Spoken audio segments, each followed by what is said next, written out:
I stood in the rain, my wedding letter dissolving in my hands, as the man who promised to marry me spat the words that shattered everything.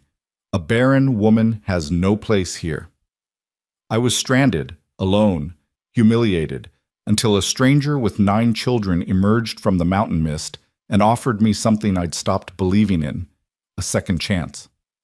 This is my story. Stay until the end to see how I went from rejected to irreplaceable. Comment your city below so I can see how far this story travels. The wagon wheel hit another rut, and Lena Crowell's teeth clacked together so hard she tasted blood. She'd been traveling for 6 days, 6 endless days of dust, bone-rattling roads, and the smell of mule sweat so thick it clung to her clothes like a second skin. Her fingers ached from gripping the wooden bench. Her spine felt like it had been beaten with a hammer, and every muscle in her body screamed for rest. But none of that mattered anymore. Because in less than an hour, she would meet Thomas Reddick, the man whose letters had been her lifeline for 8 months. The man who had promised her a home, a future, a place to belong. The man who had written, in his careful, slanted script, "A woman's worth isn't measured by what she can give, but by who she is. Come to me, Lena. I will honor you." She had read those words 100 times, 1,000. They were burned into her memory, a torch in the darkness that had swallowed her old life whole. "Almost there, miss," the wagon driver called over his shoulder. He was a weathered man named Cyrus, with a face like cracked leather and eyes that had seen too much of the world to be surprised by anything. "Reddick's place is just over that ridge." Lena's heart lurched. She smoothed down her travel-stained skirts, the best dress she owned, now wrinkled and spotted with mud. She'd tried to keep it clean, tried to preserve some shred of dignity for this moment, but the mountains didn't care about dignity. The mountains took everything and gave nothing back. Except, maybe, Thomas Reddick. Except, maybe, hope. The wagon crested the hill, and Lena saw it, a sprawling homestead nestled in a valley, with a sturdy log house, a barn, and fields that rolled out like a patchwork quilt. Smoke curled from the chimney, chickens scratched in the yard. It looked like everything she'd dreamed of, solid, permanent, real. "There he is," Cyrus said, nodding toward a figure standing on the porch. Lena's breath caught. Thomas Reddick was a tall man, broad-shouldered, with dark hair and a beard that shadowed his jaw. He stood with his arms crossed, watching the wagon approach with an expression Lena couldn't quite read. Not welcoming, not eager, something else. The wagon rolled to a stop. Cyrus set the brake and climbed down, offering Lena his hand. Her legs trembled as she stepped onto solid ground.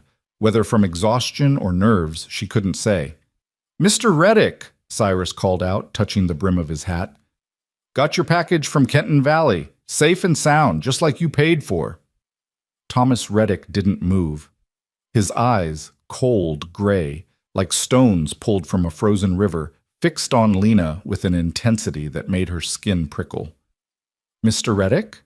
Lena's voice came out smaller than she intended. She cleared her throat, tried again. "It's me, Lena Crowell. I got your last letter, and I came as soon as... I know who you are."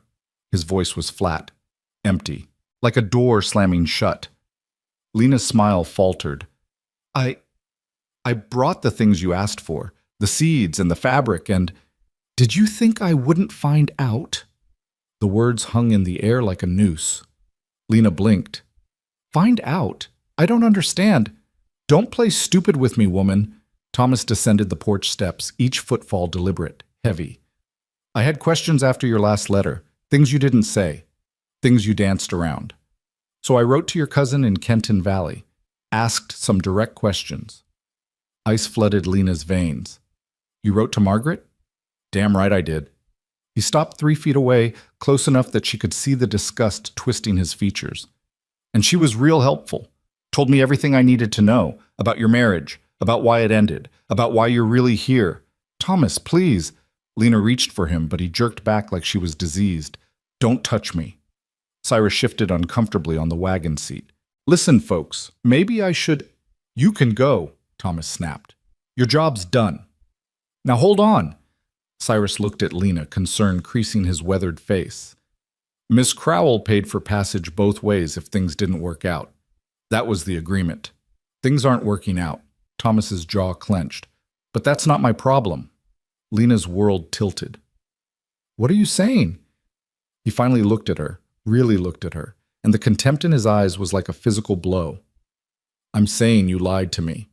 You let me believe you were a decent, honest woman looking for a fresh start. You never mentioned you were damaged goods. The words hit like a slap. Lena recoiled, her face burning. I never lied. You sure as hell didn't tell the truth. Thomas's voice rose, sharp enough to scatter the chickens. Your cousin told me everything. How your husband left you after 5 years because you couldn't give him children. How the doctors said you're barren as a salt flat. How you've been passed around from relative to relative like unwanted baggage because nobody knows what to do with a broken woman. Each word was a knife, precise and cruel. Lena's vision blurred. She couldn't breathe, couldn't think. I asked you in my letters, Thomas continued, relentless. I asked if there was anything I should know, anything that might affect our arrangement, and you wrote back. He pulled a crumpled letter from his pocket, shook it at her. You wrote back, I have nothing to hide. I come to you with an honest heart. Well, that was a damn lie, wasn't it? I didn't think, Lena's voice cracked. I didn't think it mattered. You said a woman's worth wasn't measured by what she can give. Thomas laughed, bitter and harsh. You really think I meant that? You think any man means that? He shook his head, disgust radiating from every line of his body. I need sons, Miss Crowell. I need heirs to work this land, to carry on my name. What good is a wife who can't provide that? You're useless to me. The world went very quiet. Somewhere a crow cawed. The wind rustled through the pine trees. Lena heard her own heartbeat, loud and painful in her ears. Please, she whispered, I have nowhere else to go. That's not my concern. Thomas, I sold everything. I used every penny I had to get here. If you turned me away, you should have thought of that before you deceived me. He turned his back on her, started toward the house. Cyrus, get her off my property. Now see here. Cyrus climbed down from the wagon, his face reddening. You can't just leave a woman stranded in the middle of nowhere. That ain't Christian, and it sure ain't decent. Thomas paused on the porch steps. Then take her back where she came from. I told you, she paid for a round trip if needed. She didn't pay for immediate return. I've got other deliveries to make, and I'm not heading back to Kenton Valley for another 2 weeks. Not my problem.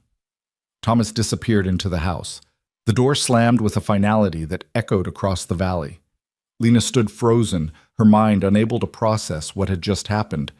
This couldn't be real. This couldn't be happening. She had come so far, sacrificed so much, believed so completely. Miss Crowell, Cyrus's voice was gentle, pitying. I'm sorry.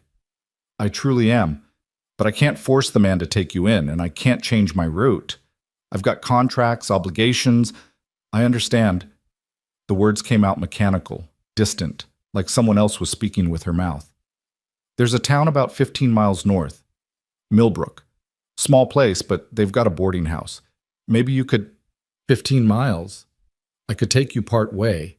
I'm heading northeast anyway, and I could drop you at the crossroads. From there, it's only about 8 miles on foot. You could make it before nightfall if you... Thank you, Mr. Cyrus. Lena turned away before he could see her face crumble. That's very kind. Miss Crowell, please, just give me a moment. She walked. She didn't know where she was going, didn't care. Her feet carried her away from the wagon, away from Thomas Reddick's house, away from the dream that had shattered like glass against stone. The sky was darkening. Clouds rolled in from the west, heavy and swollen with rain. The first drops hit her face, cold and accusing. Lena kept walking. She found herself on a narrow trail that wound into the forest. The trees closed around her like a fist, blocking out the light, blocking out everything. The rain came harder, turning the path to mud. Her shoes, her good shoes saved for this occasion, sank into the muck with every step. She should turn back, should return to the wagon, accept Cyrus's offer, try to salvage something from this disaster. But she couldn't. She couldn't face his pity, couldn't endure the weight of his knowing eyes, couldn't bear the thought of explaining to anyone else why she wasn't wanted, wasn't enough, would never be enough. Barren. Damaged goods, useless. The words chased her through the rain, through the mud, through the growing darkness. She stumbled over a root, caught herself against a tree trunk. Her hands were shaking, her whole body was shaking. She had been so careful, so cautious. After her husband, after Daniel left her, after the divorce that scandalized her family, after being shuttled from cousin to aunt to sister like a burden no one wanted to carry, she had learned to guard her secrets, to present only the parts of herself that were acceptable, palatable, wanted. She had read Thomas's letters and seen a man who claimed to value character over circumstance, who wrote about building a life together based on mutual respect and partnership, who had made her believe for the first time in years that maybe she could be loved not despite her flaws, but as a whole person. She had been such a fool. The rain was coming down in sheets now, soaking through her dress, her petticoats, her skin. Lena's teeth chattered. She wrapped her arms around herself, trying to hold in some warmth, but it was useless. The cold was inside her now, deeper than any rain could reach. She saw a massive sycamore tree ahead, its branches spreading wide enough to offer some shelter. She stumbled toward it, her legs barely supporting her weight. When she reached the trunk, she collapsed against it, sliding down until she sat in the mud and rotting leaves. This was it then. This was how it ended. Alone in the woods, rejected by a man she'd never even met, with nowhere to go and no one who cared. Lena reached into her pocket with numb fingers, pulled out Thomas's letters. The paper was already damp, the ink beginning to run. She stared at the words she'd memorized, the promises that meant nothing. A woman's worth isn't measured by what she can give. Lies. All lies. All. She let the letters fall from her hands, watched them dissolve into the mud. 8 months of hope. 8 months of careful planning and desperate belief, reduced to pulp. The sobs came then, tearing out of her chest like wild animals.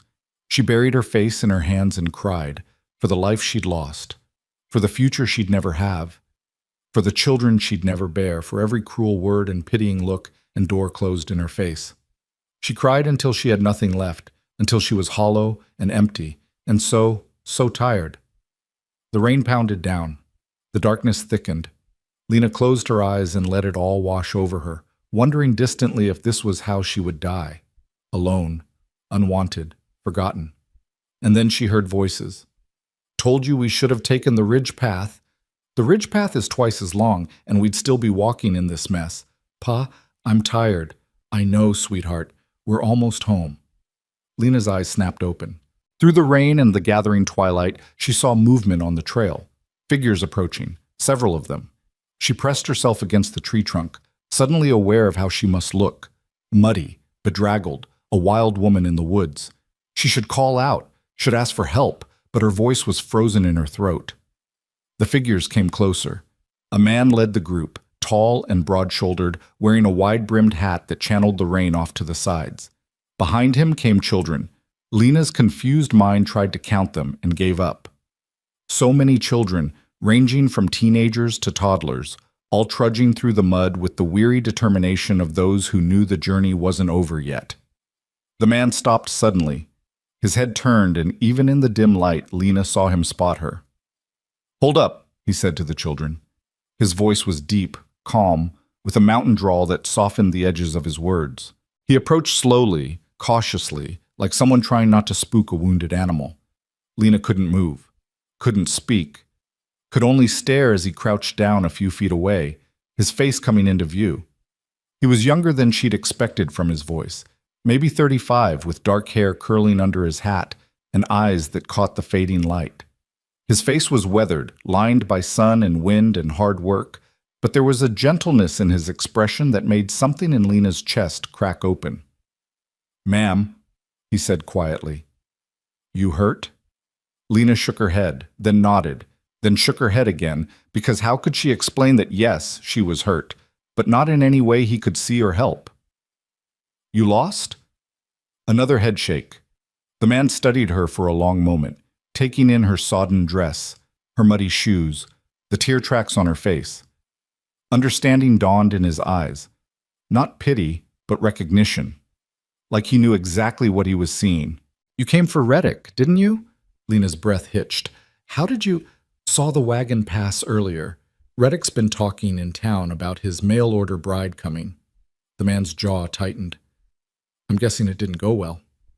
Shame burned through Lena's chest. Even this stranger knew. Everyone would know. The woman who wasn't wanted wasn't enough. Wasn't— "Hey." The man's voice cut through her spiraling thoughts. "Whatever he told you, whatever reason he gave, it's not your fault. You hear me? Thomas Reddick is a mean-spirited bastard who gets his kicks making people feel small. This is on him, not you." The kindness in his words was too much. Lena felt fresh tears spill over, hot against her cold cheeks. "I have nowhere to go," she whispered. The man was quiet for a moment. Then he stood, offered his hand. "You do now." Lena stared at his hand like it was a snake. "What?" "I'm Jonas Hale. I've got a place about 3 miles north." "It's not much, just a cabin and some land, but it's dry, and we've got food, and you're welcome to shelter there until you figure out your next move." "I don't understand. Why would you—" "Because it's the right thing to do." Jonas's hand remained steady, waiting. "And because I've got 9 kids back there who've learned that when you see someone in need, you help. Can't very well preach that and then leave you out here in the rain, can I?" 9 kids. The thought should have been absurd, overwhelming. Instead, it was the detail that made Lena's hand move, reaching up to grasp his. His grip was warm, solid, calloused from work. He pulled her to her feet with effortless strength, steadying her when she swayed. "Thank you," Lena managed. Jonas nodded, then turned to the children who'd been waiting patiently. "All right, crew, we've got a guest. Ruthie, give Miss—" He paused, looking at Lena. "Crowell," she supplied. "Lena Crowell. Give Miss Crowell your spare cloak. Samuel, you take the lead. I'll bring up the rear. Let's get home before this rain gets any worse." The children sprang into action with practiced efficiency. A teenage girl, Ruthie, Lena assumed, appeared at her side, draping a thick wool cloak over her shoulders. It smelled like wood smoke and pine sap, and the warmth was immediate, merciful. "Thank you," Lena said to the girl. Ruthie just nodded, her dark eyes cautious but not unkind, before falling back into line with her siblings. They walked. Jonas kept pace beside Lena, close enough that she felt his presence like a shield against the storm. The children moved ahead, their voices carrying back through the rain, bickering, laughing, asking questions that Jonas answered with patient humor. "How old are they?" Lena asked, needing to focus on something beyond her own misery. "Ruthie's 15, Samuel's 13. Then there's Margaret, we call her Maggie, she's 11. The twins, Daniel and David, are 9. Esther's 7. Jacob's 5, Rose's 3, and the baby, Eliza, just turned 1 last month." 9 children. 9. Lena's mind reeled. "Your wife must be dead." The word was gentle but final. 3 years now. Fever took her." "Oh, I'm sorry. I didn't mean to." "It's all right. You couldn't have known." Jonas adjusted his hat, rain streaming off the brim. "We manage. The older ones help with the younger ones. We've got a routine. It works." But Lena heard what he wasn't saying. The exhaustion buried under the calm, the weight of raising 9 children alone, the daily struggle to keep everyone fed and safe and whole. They crested a small hill, and through the rain, Lena saw lights. A cabin materialized out of the darkness, larger than she'd expected but still rough-hewn and simple. Smoke rose from the chimney. Windows glowed with warm golden light. It looked like a miracle. The children surged ahead, whooping with relief as they reached the porch. Jonas guided Lena up the steps, opened the door, and ushered her into warmth. The cabin was chaos. Children everywhere, shedding wet clothes, tracking mud, talking over each other. A massive stone fireplace dominated one wall, crackling with a fire that chased away the chill. The space was cluttered but clean. Boots lined up by the door, coats on hooks, dishes stacked neatly on shelves. Lena stood just inside the doorway, dripping onto the floor, unsure what to do. "Ruthie!" Jonas called over the noise. "Help Miss Crowell get dried off. Find her something warm to wear. Yes, Pa. Ruthie appeared again, her long dark hair braided down her back. She gestured for Lena to follow. Come on, ma'am. We've got a spare room in the back. Lena followed the girl through the main room, past a long wooden table surrounded by mismatched chairs, past a ladder leading to a loft overhead, to a small room barely bigger than a closet. A narrow bed was pushed against one wall, a faded quilt folded at the foot. A single window looked out into the rainy darkness. It's not much, Ruthie said, her voice carefully neutral. But it's private. It's perfect. Thank you. Ruthie pulled a dress from a wooden chest at the foot of the bed. This was Ma's. Might be a little loose on you, but it's dry. She set it on the bed along with a towel. I'll give you some privacy to change. When you're ready, come back to the main room. Pa's probably starting supper. She left, closing the door quietly behind her. Alone for the first time in hours, Lena sank onto the bed. Her hands were shaking again, but not from cold, from the sheer impossibility of what had just happened. An hour ago, she'd been ready to give up, ready to let the rain and the darkness and the crushing weight of rejection swallow her whole. And now she was here, in a stranger's home, being offered shelter and kindness by a man who had no reason to help her. She didn't understand it, didn't trust it, but she was too tired, too broken to question it anymore tonight. Lena peeled off her sodden dress, her layers of wet petticoats, her ruined shoes. She dried herself with the towel, then slipped into the borrowed dress. It was simple, made of sturdy brown cotton, worn soft from years of washing. It did hang loose on her frame, but it was warm and dry, and that was all that mattered. She took a shaky breath, ran her fingers through her tangled hair, and opened the door. The main room had settled into a more organized chaos. Jonas stood at the stove, stirring something in a large pot. The older children were setting the table, while the younger ones played quietly near the fire. When Lena emerged, several pairs of eyes turned her way. Miss Crowell, Jonas said, glancing over his shoulder. You look warmer. Good. Supper's almost ready. Hope you like stew. Yes, thank you. Lena hovered uncertainly. Is there something I can do to help? Jonas looked at her for a long moment, something thoughtful in his expression. You know how to slice bread? Yes? Loaves are in that basket by the table, knives on the counter. We'll need enough for everyone. It was such a simple task, such a normal thing, but Lena felt something loosen in her chest as she moved to the counter. Her hands found the knife, the bread, the rhythm of slicing. Around her, the family continued their preparations, Jonas ladling stew into bowls, Ruthie pouring milk for the younger children, Samuel bringing in more firewood. They moved like a dance they'd performed 1,000 times, each person knowing their part, anticipating the needs of the others. Lena finished slicing the bread and brought it to the table. Jonas was already seating the children, youngest at one end where he could help them, oldest at the other where they could help each other. You can sit here, Jonas said, indicating a spot near the middle, between Maggie and Esther. Lena took her seat. Maggie, a serious-faced girl with her mother's dress and her father's dark hair, scooted over to make room. Esther, a tiny thing with wild curls and gaps in her teeth, stared at Lena with open curiosity. You're pretty, Esther announced. Esther, Ruthie warned from across the table. Mind your manners. But she is. Esther looked to Jonas for support. Isn't she, Pa? Jonas's lips twitched. She is, but Miss Crowell might not want to be stared at while she's trying to eat. Esther considered this, then turned her attention to her bowl with single-minded determination. Lena hid a smile, the first real smile she'd managed in days. Jonas bowed his head. The children followed suit, even the baby in her high chair going still. Lord, Jonas said, his voice quiet but clear, we thank you for this food, for this home, for each other. We thank you for keeping us safe on the trail today, and we ask your blessing on our guest, Miss Crowell, who's had a hard day and needs your comfort. Guide her path, whatever it may be. Amen. Amen, the children echoed.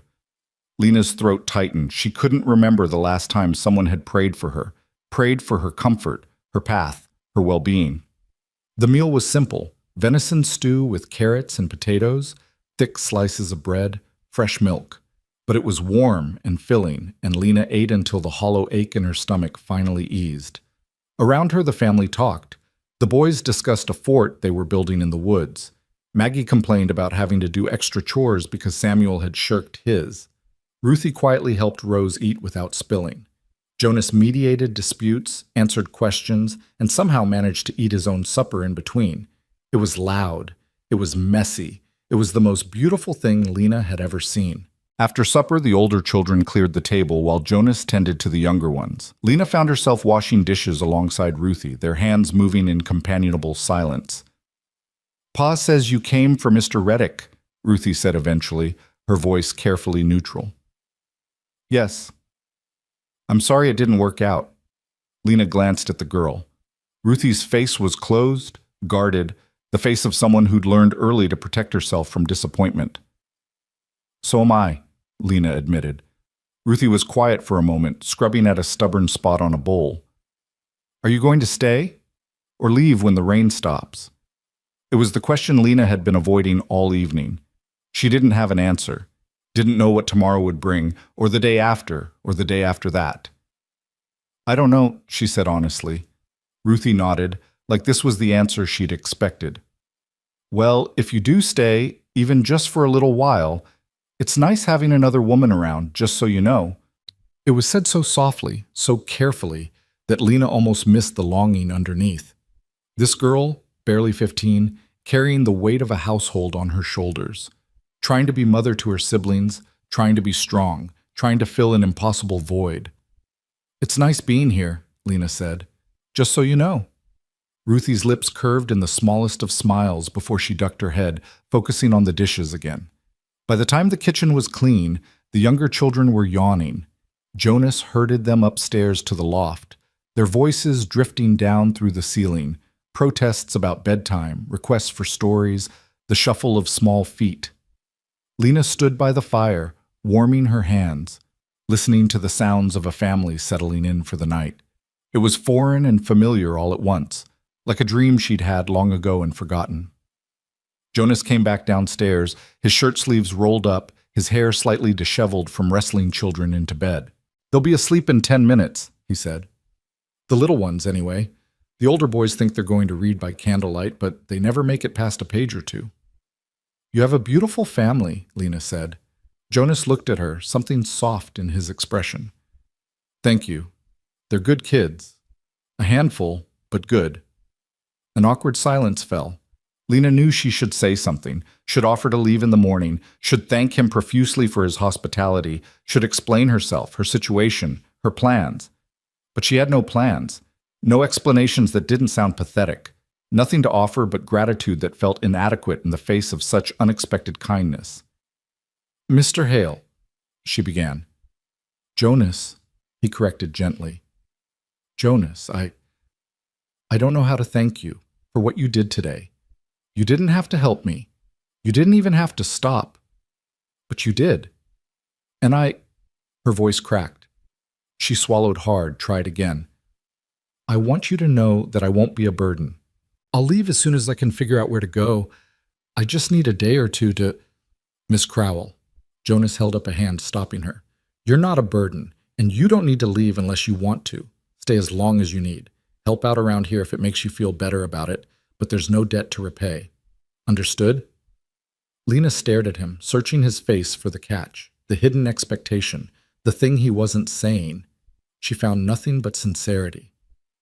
"I don't understand why you're being so kind to me." Jonas was quiet for a long moment, his gaze turning to the fire. 3 years ago, when my wife died, I was lost.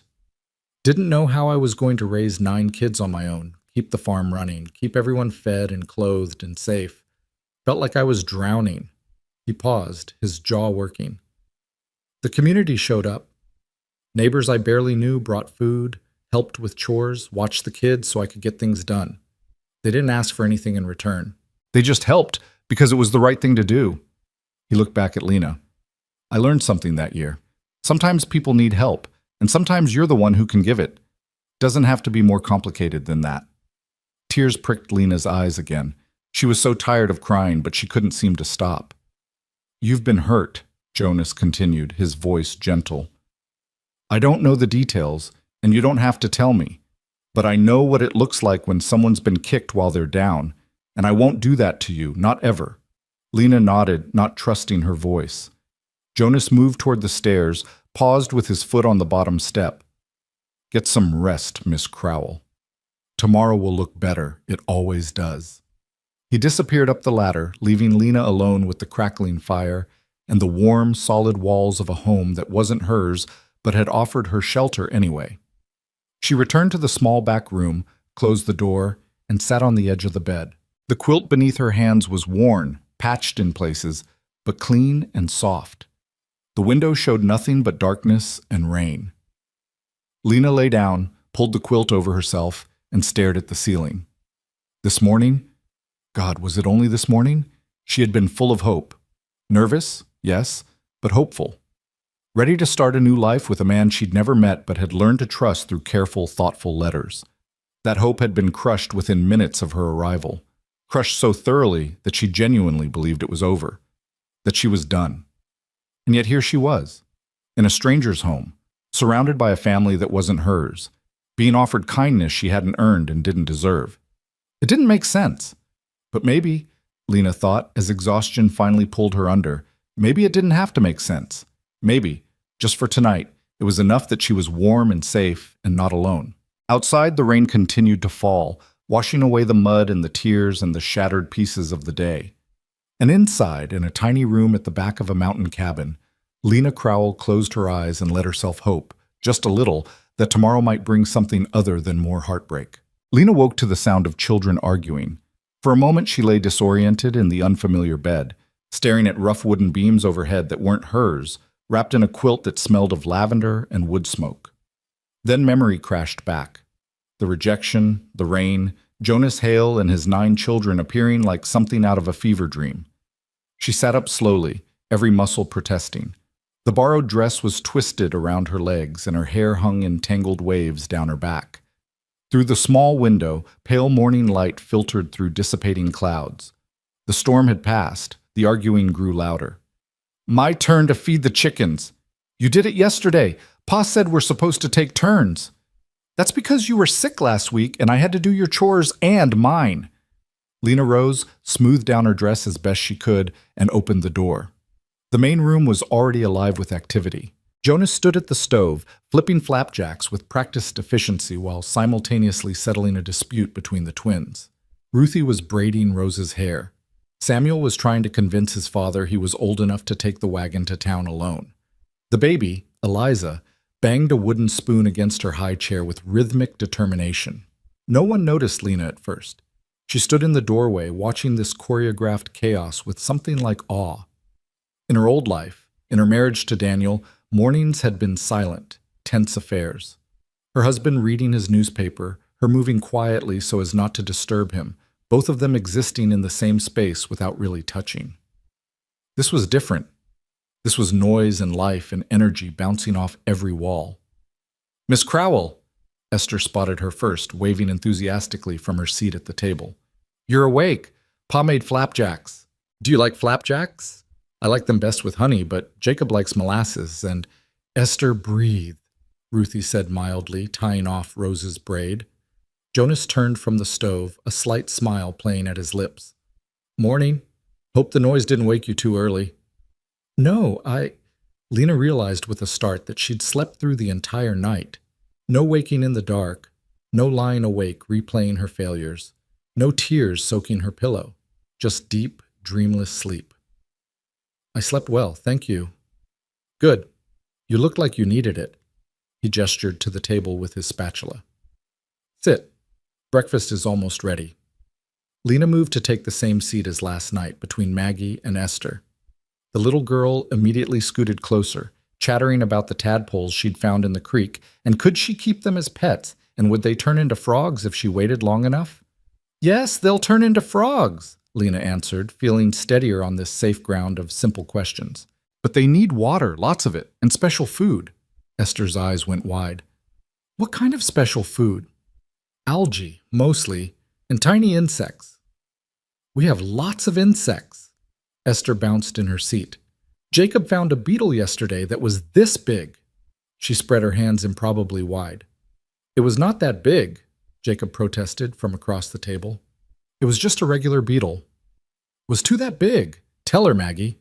Maggie, who'd been quietly eating her breakfast, looked up with the long-suffering expression of a middle child. It was a normal-sized beetle, Esther. You're exaggerating again. Jonas set a plate in front of Lena. 3 golden flapjacks, a pat of butter melting on top, honey drizzled over everything.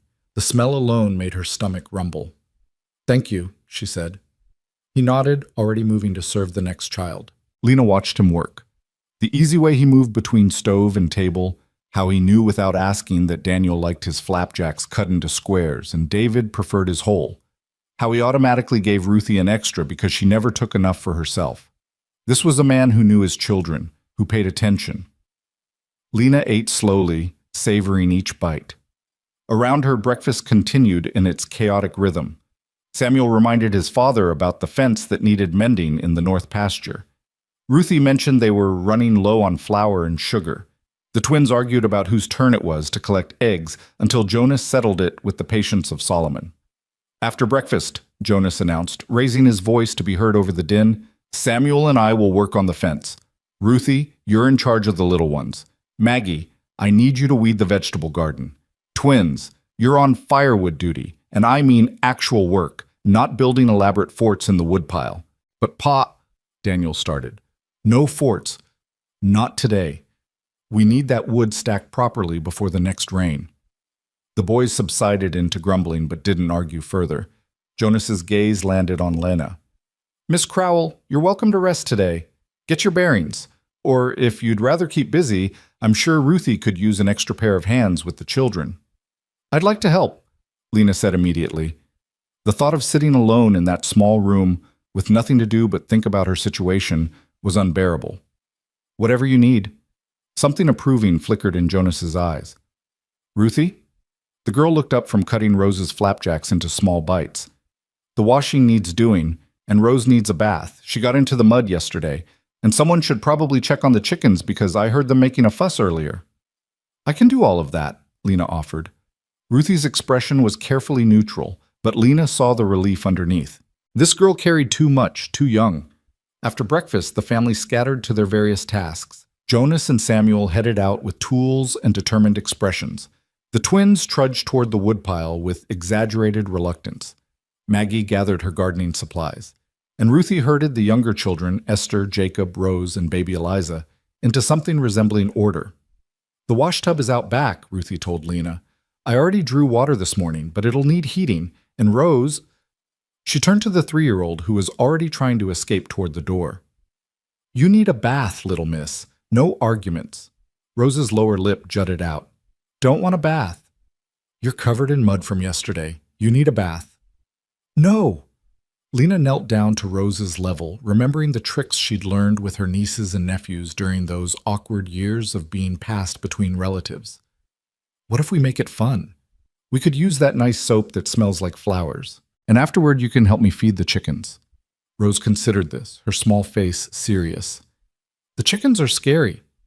They're only scary if you're scared of them, but if you're brave, they're actually quite nice.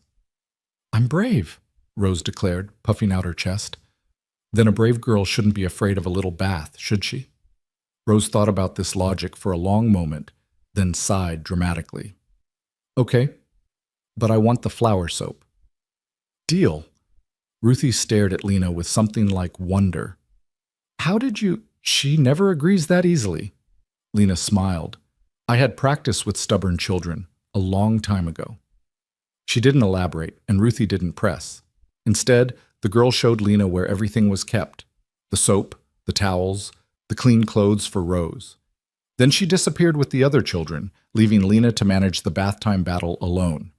Except it wasn't a battle. Rose, true to her word, submitted to the bath with minimal fussing.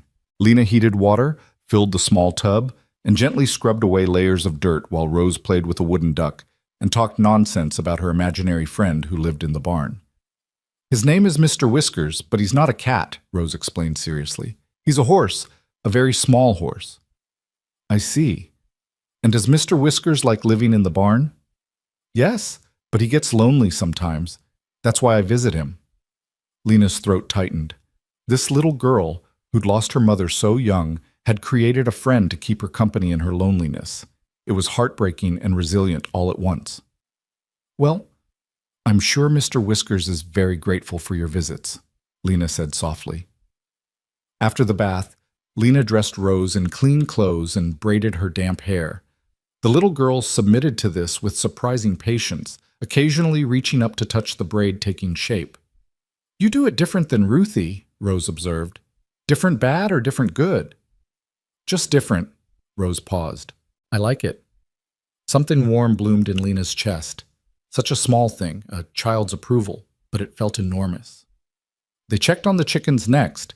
Rose held Lena's hand tightly as they approached the coop, her earlier bravado wavering. But Lena showed her how to scatter the feed, how to speak softly so as not to startle the birds, how to check for eggs in the nesting boxes. "Look!" Rose held up an egg with both hands, her face glowing. "I found one." "You did? Very good. Let's see if there are more." They found 6 eggs total, which Rose insisted on carrying back to the house herself, walking with exaggerated care so as not to break them. Ruthie met them at the door, Eliza balanced on her hip. "How did it go?" "Rose was very brave with the chickens," Lena reported. "And we found 6 eggs." Rose beamed with pride. "That's wonderful." Ruthie shifted Eliza higher. "Esther and Jacob are supposed to be reading their lessons, but I think they're actually building something with blocks. Would you mind checking on them while I get Eliza down for her nap?" "Of course." Lena found the children in the main room, surrounded by wooden blocks and open books they were clearly ignoring. They looked up guiltily when she entered. "We were just taking a break," Esther said quickly. "A very short break," Jacob added. Lena hid a smile. "What are you supposed to be reading?" Esther held up a primer. "Words. Boring words." "All words are boring when you're forced to read them," Lena agreed, settling into a chair nearby. "But some words tell stories, and stories are never boring." "The book doesn't have stories," Jacob said glumly. "Just the cat sat on the mat and stuff like that." "Well, that's because you're supposed to use those words to make your own stories." Lena leaned forward conspiratorially. "For instance, why did the cat sit on the mat?" Esther blinked. "Because that's what cats do?" "Maybe. Or maybe the cat was guarding a secret treasure hidden under the mat. Or maybe the mat was actually a magic carpet, and the cat was waiting for midnight when it would fly away to distant lands." Both children's eyes went wide. "Could we write that?" Esther asked. "Like a real story?" "Why not? You know the words. Now you just have to put them together in a way that's interesting." For the next hour, Lena helped the children craft elaborate stories using their simple vocabulary words. The cat on the mat became an adventurer. The dog that ran became a hero rescuing a lost child. The sun that shone became a magical source of power for a kingdom in trouble. The children were so engrossed they didn't notice Ruthie returning until she spoke. "I've never seen them so focused on lessons," she said, wonder in her voice. Lena looked up. "They're bright children. They just needed to see that learning could be fun." "Ma used to make games out of lessons," Ruthie said quietly. "I'd forgotten that. We've just been getting through things since she died, not making them enjoyable." "Getting through is sometimes all you can manage," Lena said gently. "But maybe now there's room for a bit more." Ruthie's eyes shone suspiciously bright. She blinked rapidly, cleared her throat. "I should start on the washing. Would you like to help, or you could stay here with the children?" "I'll help with the washing. These two can practice writing their stories." Outside, the morning had turned beautiful. The storm-washed sky was a brilliant blue, and the air smelled of wet earth and pine. Lena and Ruthie worked side by side at the washtub, scrubbing clothes against the washboard in companionable silence. "Can I ask you something?" Ruthie said eventually. "Of course." "Why did you come all the way out here?" "For Mr. Reddick, I mean." The girl kept her eyes on the shirt she was scrubbing. "It's just, you seem nice and smart. I would think you could have found someone closer to wherever you came from." Lena was quiet for a moment, choosing her words carefully. "I was married before. It didn't end well. After the divorce, I became inconvenient. My family didn't know what to do with me. I was passed from house to house, always temporary, never quite belonging anywhere. She wrung out a pillowcase, watching water stream between her fingers. Mr. Reddick's letters made me think I could belong somewhere, that I could build a new life, a real life, away from people who knew my past and judged me for it. I thought, her voice caught. I thought maybe I could start over. I'm sorry he was cruel to you, Ruthie said fiercely. Everyone in town knows he's mean-spirited. He goes through hired hands like other people go through firewood because no one can stand working for him. I don't know why he even bothered looking for a wife. He wanted children, Lena said simply, and I can't give him that. Ruthie's hands stilled in the water. Is that what he told you? That you weren't good enough because you can't have babies? Yes. Ruthie's jaw clenched. That's the stupidest thing I've ever heard. There's more to being a woman than having babies. There's more to being a wife than that. The conviction in her voice made Lena's throat tight. Thank you for saying that. I'm not just saying it, I mean it. Ruthie attacked the washing with renewed vigor. My ma, she had all of us, obviously, but that's not what made her special. What made her special was how she loved us, how she made everything feel safe and warm, how she could fix anything with a song and a hug, how she knew exactly what each of us needed without us having to say it. Tears spilled down Ruthie's cheeks, though her hands never stopped working. And when she died, I tried to be that for everyone. I tried to be what she was. But I'm not her. I'm 15 years old and I'm tired all the time. And some days I want to scream because it's too much and I don't know how to do it all. And her voice broke. Lena immediately pulled the girl into her arms, holding her while she sobbed against her shoulder. Ruthie clung to her like a drowning person, and Lena's heart shattered for this child carrying a woman's burden. You're not supposed to do it all, Lena murmured. You're allowed to be 15. You're allowed to be tired. You're allowed to need help. But Pa needs me. The kids need me. I can't. Needing help doesn't mean you're failing. It means you're human. Lena pulled back just enough to look Ruthie in the eyes. Your father is a good man. He wouldn't want you carrying all of this alone. I know, but he's already carrying so much himself, the farm, the children, everything. I can't add to that. Oh, sweetheart.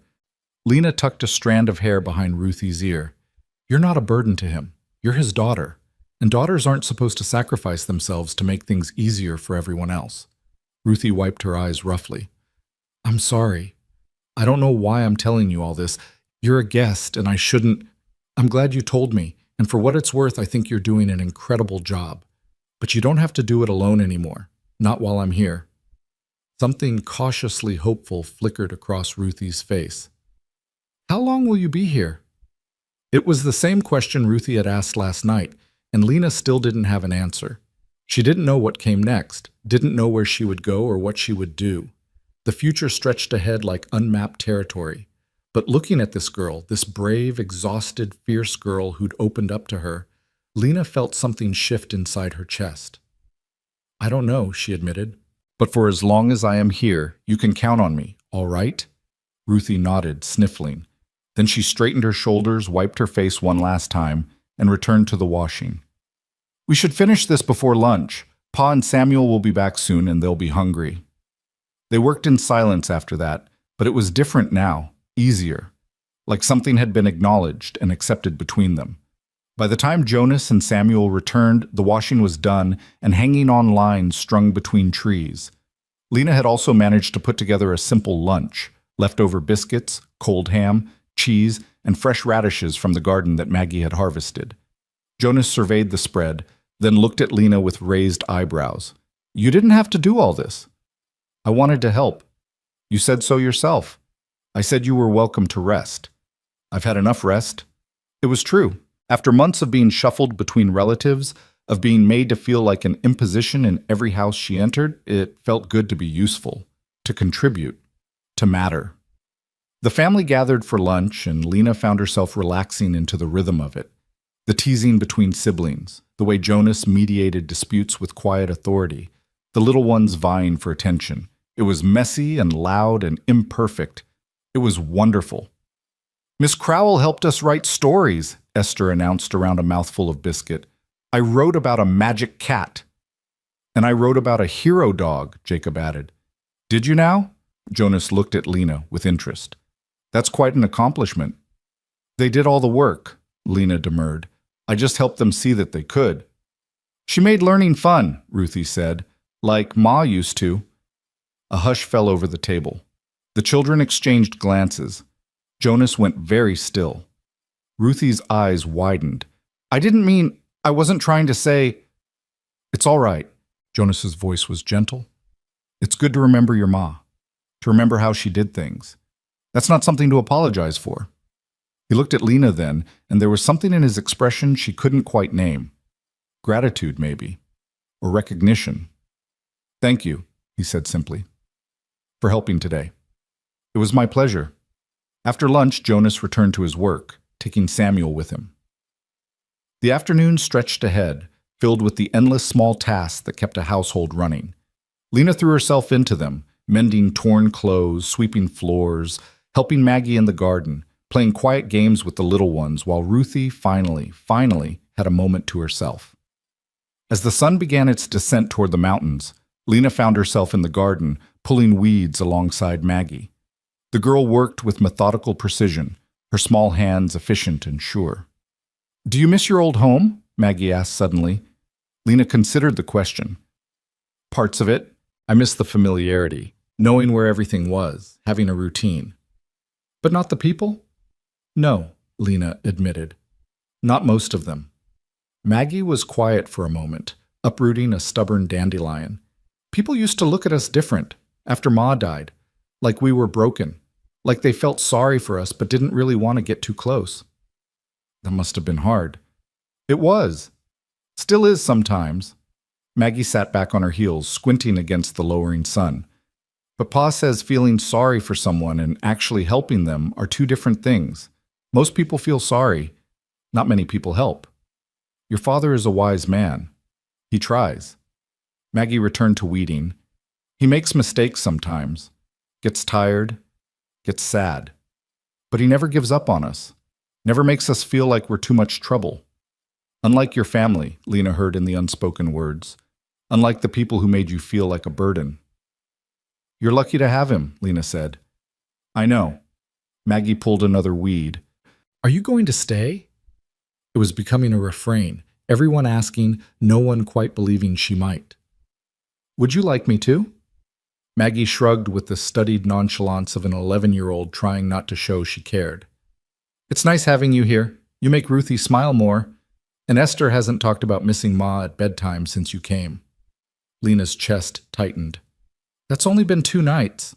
Still, Maggie glanced at her sideways. You're different from the women who come to church and pat our heads and tell Pa they're praying for us. You actually do things. You notice things. Like what? Like how Jacob is left-handed but keeps trying to write with his right hand because that's how everyone else does it. Or how Rose only acts brave when she's scared. Or how Ruthie pretends she's fine when she's about to break. Maggie's voice dropped. You see us. Really see us. That doesn't happen much. Lena had to look away, blinking against sudden tears. She hadn't realized how much she'd been seeing, how closely she'd been paying attention. It had been instinctive, natural, the same way she used to watch her nieces and nephews, learning their quirks and fears and secret joys. Maybe this was what she'd been made for. Not bearing children, but nurturing them. Not creating life, but enriching the lives already here. Thank you for telling me that, Lena managed. They finished the weeding in comfortable silence as the sky turned gold and pink. When they returned to the house, arms full of vegetables, they found Jonas at the stove again, this time making some kind of soup. The little ones were playing quietly, worn out from the day, while Ruthie set the table. Thought I'd handle supper tonight, Jonas said when he saw Lena's surprised expression. You've been working hard all day. You should rest before the evening chaos hits. I don't mind helping. I know you don't, but I'm telling you to sit. He pointed at a chair with his wooden spoon. Sit. Lena sat. From her vantage point, she watched Jonas cook. He moved with the same competence he brought to everything else, checking the soup, cutting bread, tasting and adjusting seasonings. This was a man who'd learned by necessity, not choice, who'd had to become both mother and father to his children when tragedy struck. And he'd done it. Maybe not perfectly, maybe not without struggle, but he'd done it. His children were fed, clothed, loved. The house was chaotic but functional. No one was neglected or overlooked. "You're staring," Jonas said without looking up from the pot. Lena startled. "I'm sorry, I was just thinking." "About?" "About how capable you are. How you've built a good life here, despite everything." Jonas was quiet for a moment. "Doesn't always feel good. Some days it feels like I'm barely keeping my head above water, like one more thing will sink us all." "But you keep swimming. What else can I do?" He finally looked at her and his eyes were tired, bone tired, soul tired. "They're counting on me. Can't let them down." "You won't," Lena said with absolute certainty. "You're not the kind of man who lets people down." Something shifted in Jonas's expression, surprise maybe, or recognition, like he was seeing her clearly for the first time. "Neither are you," he said quietly. "The kind of woman, I mean." The moment stretched between them, weighted with something Lena couldn't name. Then Eliza started fussing, and Ruthie swooped in to pick her up, and the spell broke. Supper was the same chaotic affair as breakfast and lunch, but this time Lena felt part of it instead of separate from it. She knew now that Daniel liked his food cut into squares, and David didn't. She knew Esther would try to feed half her vegetables to Rose under the table unless watched carefully. She knew Maggie ate in silence but listened to every conversation. She was learning them. And they were learning her.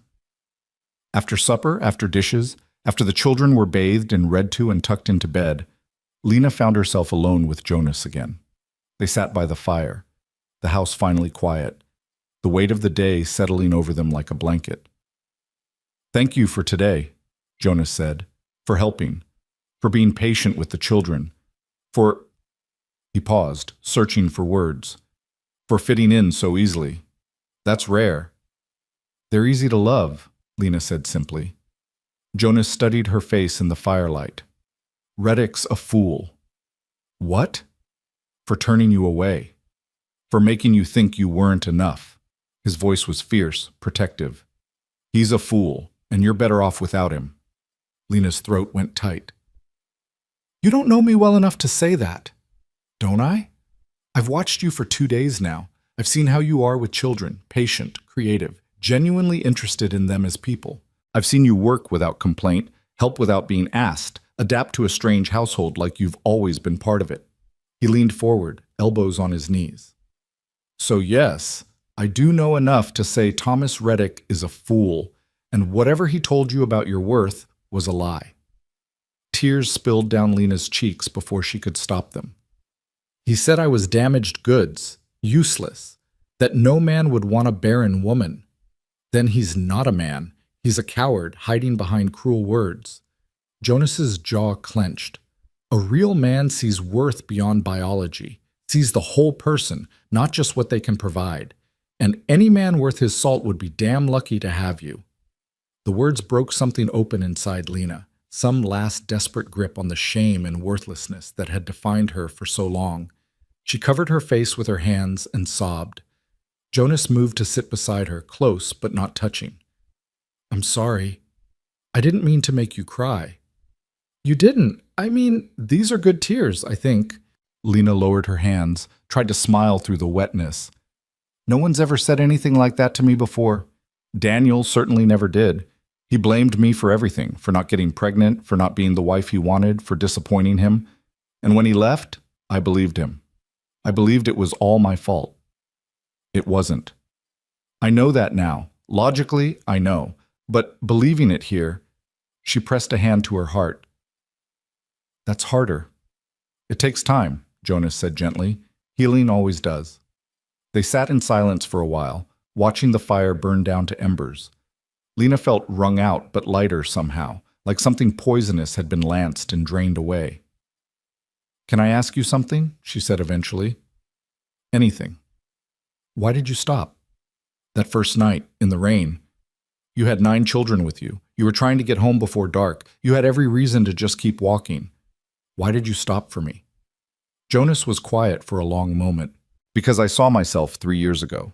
Lost, overwhelmed, not sure how to keep going. And I remembered how much it meant when people stopped. When they saw me struggling and chose to help instead of looking away. He glanced at her. I couldn't walk past you any more than I could have walked past my own reflection in a moment of need. I'm glad you stopped, Lena whispered. So am I. The fire popped, sending up a small shower of sparks. Upstairs, one of the children coughed in their sleep. The familiar sounds of the house settling for the night surrounded them. You know, Jonas said slowly, you're welcome to stay longer, much longer if you want. The children have taken to you and… He cleared his throat. It's nice having another adult around, someone who understands the work, who doesn't just visit and leave. Lena's heart raced. Jonas, I couldn't impose it. It's not an imposition if I'm asking. And I am asking, I mean. He met her eyes. Stay, Lena, not as a guest, as part of this household. Help with the children, the work, whatever you're comfortable with. In exchange, you'll have a home, a real home, not a temporary stop, for as long as you need it. I don't know what to say. Say yes, or say you'll think about it, but don't say no because you think you're being a burden, because you're not. You're… He paused, choosing his words carefully. You're making things better, already, in just 2 days. Lena looked around the cabin, at the toys scattered near the hearth, the coats hanging by the door, the table still bearing the marks of children's elbows and spilled milk. This wasn't her home. These weren't her children. This wasn't her life. But it could be. I'll stay, she heard herself say, for as long as you'll have me. Jonas's smile was like sunrise, slow, warm, transforming his entire face. Then welcome home, Lena Crowell. And for the first time in longer than she could remember, Lena believed that maybe, just maybe, she had finally found where she belonged. 3 weeks passed like water flowing downstream, steady, natural, inevitable. Lena settled into the rhythm of the Hale household as if she'd always been part of it. She woke before dawn to start breakfast, spent her days teaching the children and managing the endless chores, and fell into bed each night with the bone-deep satisfaction of having been useful, needed, wanted. The children stopped calling her Miss Crowell and started calling her Miss Lena. Small hands reached for hers without hesitation. Esther climbed into her lap during evening story time. Even Ruthie, cautious Ruthie, began to relax, to trust that Lena wasn't going to disappear like morning mist. Jonas worked from dawn to dusk, managing the farm with quiet competence. But Lena noticed things, how he smiled more easily now, how the tension in his shoulders eased when he came home to find supper ready and children happy, how sometimes when their eyes met across the table, something warm and unspoken passed between them. It was a good life, a peaceful life. Too good, maybe. Too peaceful. Lena should have known it couldn't last. The trouble started on a Saturday when Jonas took Lena and the older children into Millbrook for supplies. The town was small, a general store, a church, a handful of other buildings clustered around a dusty main street. People moved with the unhurried pace of those who had nowhere more important to be. Jonas helped Lena down from the wagon, his hand steady at her elbow. Store's just there. I need to stop by the blacksmith, but Ruthie and Samuel can help you get what we need. All right. Lena smoothed down her skirts. Another borrowed dress of Jonas's late wife, altered to fit her frame. She'd protested at first, but Jonas had insisted. Can't have you wearing the same dress every day, he'd said. Sarah would want them used, not gathering dust. They entered the general store together, the bell above the door announcing their arrival. The proprietor, a round-faced man named Mr. Hutchins, looked up from his ledger and smiled. Morning, Jonas, and Miss… He faltered, clearly unsure what to call Lena. Miss Crowell, Jonas supplied. She's helping with the children. Ah, Mr. Hutchins' smile widened. Well, that's wonderful. Lord knows you needed an extra pair of hands out there. They gathered their supplies, flour, sugar, salt, fabric for new shirts for the boys who were growing like weeds. Lena was examining a bolt of blue calico when she heard the door open behind her. Well, well, if it isn't the woman Thomas Reddick threw back. The voice was female, sharp-edged with false sweetness. Lena turned to find a woman in her late 30s, dressed in clothes a shade too fine for a Saturday morning in Millbrook. Her hair was elaborately curled, her lips painted red, and her eyes held the calculating gleam of someone who trafficked in other people's misfortunes. "Mrs. Talbot," Mr. Hutchins said, his friendly tone noticeably cooler. "What can I do for you?" "Oh, I'm just looking." Mrs. Talbot's gaze never left Lena. "But I couldn't help noticing Jonas Hale's wagon outside. And here I find you, Miss Crowell, playing house with a widower and his brood." Lena's spine stiffened. "I'm helping Mr. Hale with his children. There's nothing improper about it." "Oh, I'm sure there isn't." Mrs. Talbot's smile was all teeth. "After all, what impropriety could there be in a divorced woman living alone with a man? Why, it's practically a church social." Heat flooded Lena's face. Across the store, she saw Ruthie and Samuel freeze, their eyes wide. "That's enough, Constance," Mr. Hutchins said sharply. "Miss Crowell is a customer, and I'll thank you to speak civilly in my store." "I'm only stating facts, Herbert, facts that the whole town will be discussing soon enough." Mrs. Talbot examined her gloves with exaggerated interest. "After all, it's quite the coincidence, isn't it?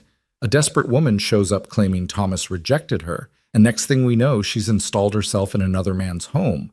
One has to wonder about opportunism of it all." "You don't know what you're talking about," Lena said, her voice shaking with suppressed anger. "Don't I? Thomas told everyone at church about the Barren woman who tried to trick him into marriage. Said you lied about your whole situation, made him believe you were something you weren't." Mrs. Talbot's eyes glittered. "And now here you are, latching on to the first lonely widower you could find. Tell me, Miss Crowell, does Jonas know about your little deficiency, or are you keeping that secret too?" The words hit like physical blows. Lena couldn't breathe, couldn't think past the roaring in her ears.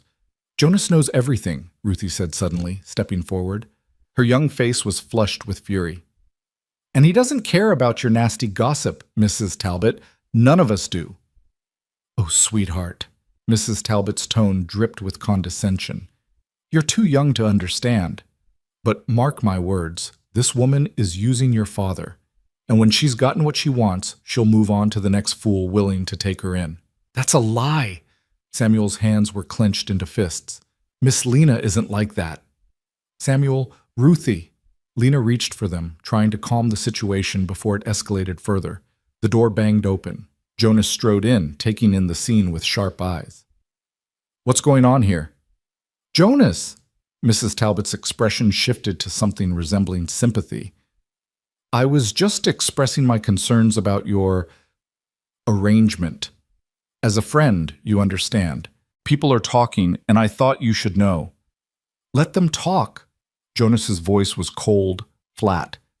"What happens in my household is none of their concern. Or yours." "But Jonas, think of your children. What kind of example are you setting, taking in a woman of questionable character? A divorced woman, no less, who—" "Constance." The single word cut through her speech like a blade. "I'm going to say this once, and I suggest you listen carefully. Lena Crowell is a guest in my home, helping care for my children. There is nothing improper, nothing shameful, and nothing anyone needs to concern themselves with. If you have a problem with that, you can take it up with Reverend Matthews. I'm sure he'll be interested to hear about you spreading malicious gossip about a woman you don't even know." Mrs. Talbot's face mottled red. "Well, I was only trying to help." "You weren't. You were trying to cause trouble because that's what you do." Jonas stepped closer to Lena, a subtle but unmistakable positioning. "Now, if you'll excuse us, we have shopping to finish." He turned his back on Mrs. Talbot, a deliberate dismissal, and began gathering the supplies. "Ruthie, Samuel, help Miss Lena load these things. We're leaving." They worked in tense silence while Mrs. Talbot stood frozen, her mouth opening and closing like a landed fish. Finally, she spun on her heel and marched out, the door slamming behind her. Mr. Hutchins exhaled heavily. "I'm sorry about that, Jonas. Constance has always been a vicious gossip who makes herself feel important by tearing others down," Jonas finished. "I know. It's not your fault, Herbert." They loaded their purchases quickly.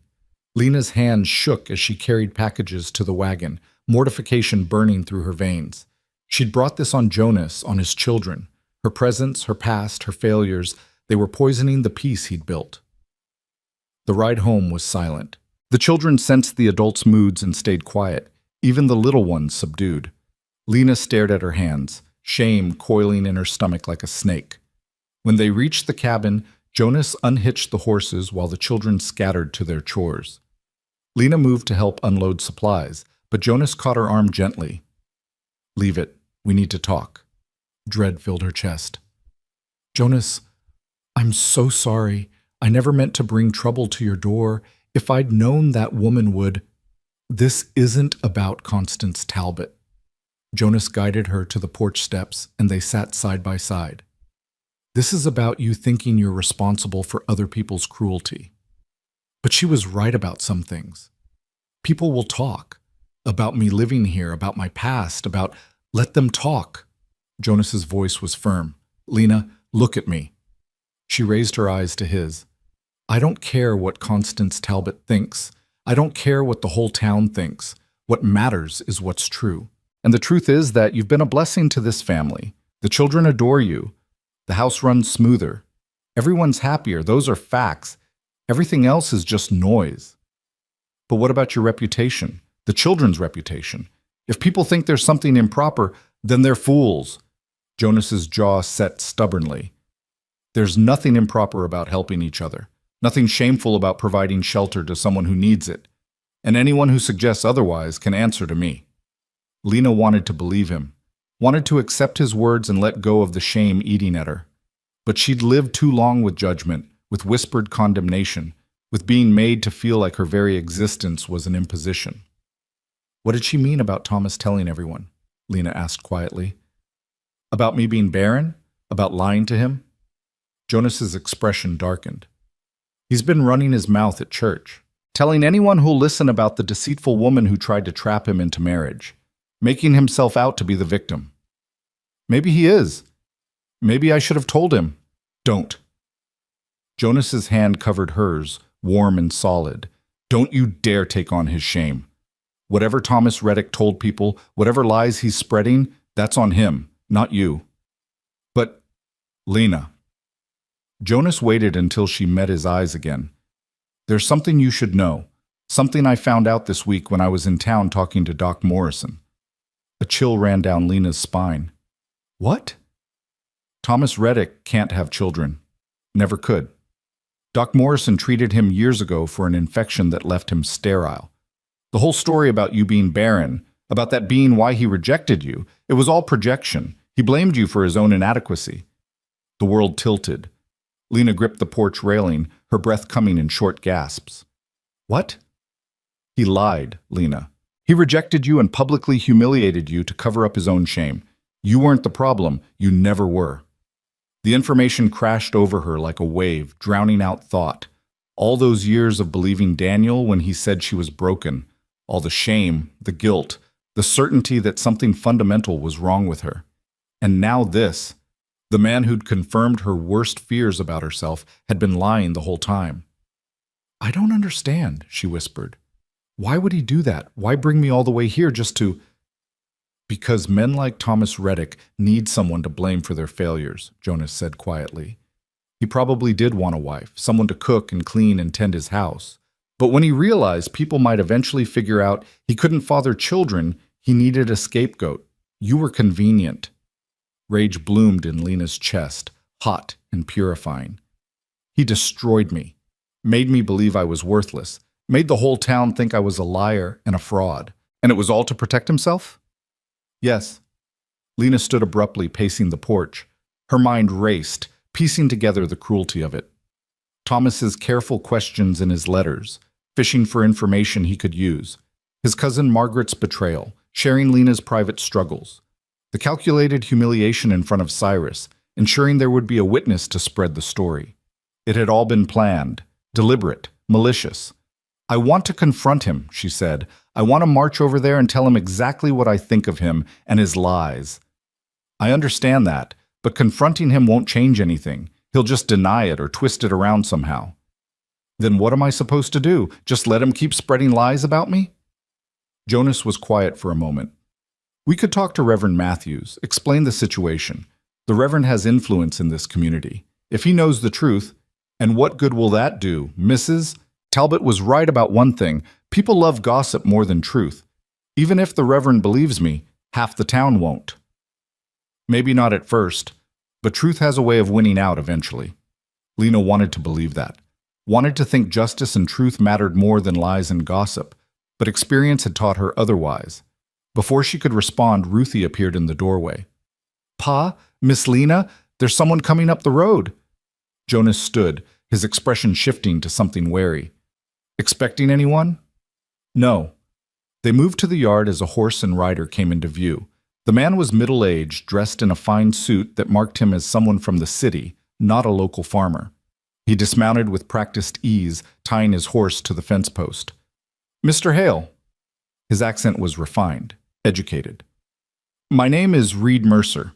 I'm looking for a woman named Lena Crowell. I was told she might be here." Every muscle in Lena's body turned to ice. Reed Mercer. The name from her nightmares, the man she'd spent 2 years running from. Jonas must have seen something in her face because he stepped slightly in front of her, a subtle but protective gesture. "Who's asking?" Reed's smile was pleasant, practiced. "I'm a business associate of Miss Crowell's late husband. I heard she was in the area and wanted to pay my respects, see how she's faring." It was a lie. Every word a lie wrapped in civilized courtesy. "I'm faring well, Mr. Mercer," Lena said, forcing her voice steady. "Thank you for your concern. Now, if you'll excuse us, surely you can spare a few moments for an old friend." Reed's eyes, cold, calculating eyes that had never held anything resembling friendship, fixed on her. "It's been so long, Lena. I've been worried about you. I don't recall us being friends." Lena's hands were shaking. She clasped them behind her back so he wouldn't see. Now, no need to be hostile. I simply want to talk." Reed glanced at Jonas. "Perhaps somewhere private?" "Anything you have to say can be said right here," Jonas said flatly. Reed's pleasant expression flickered, revealing something harder underneath. "Mr. Hale, I appreciate your hospitality to Miss Crowell, but this is a private matter, between old acquaintances. She's not going anywhere with you. I wasn't aware Miss Crowell needed a keeper." Reed's tone sharpened. "Or has she misrepresented her situation to you as well? It seems to be a pattern with her." "You need to leave," Jonas said. "Now." Reed made no move toward his horse. Instead, he looked past Jonas to Lena, his gaze invasive, possessive. "You can't run forever, Lena. Sooner or later, we need to settle accounts. The money you took—" "I didn't take anything that wasn't owed to me."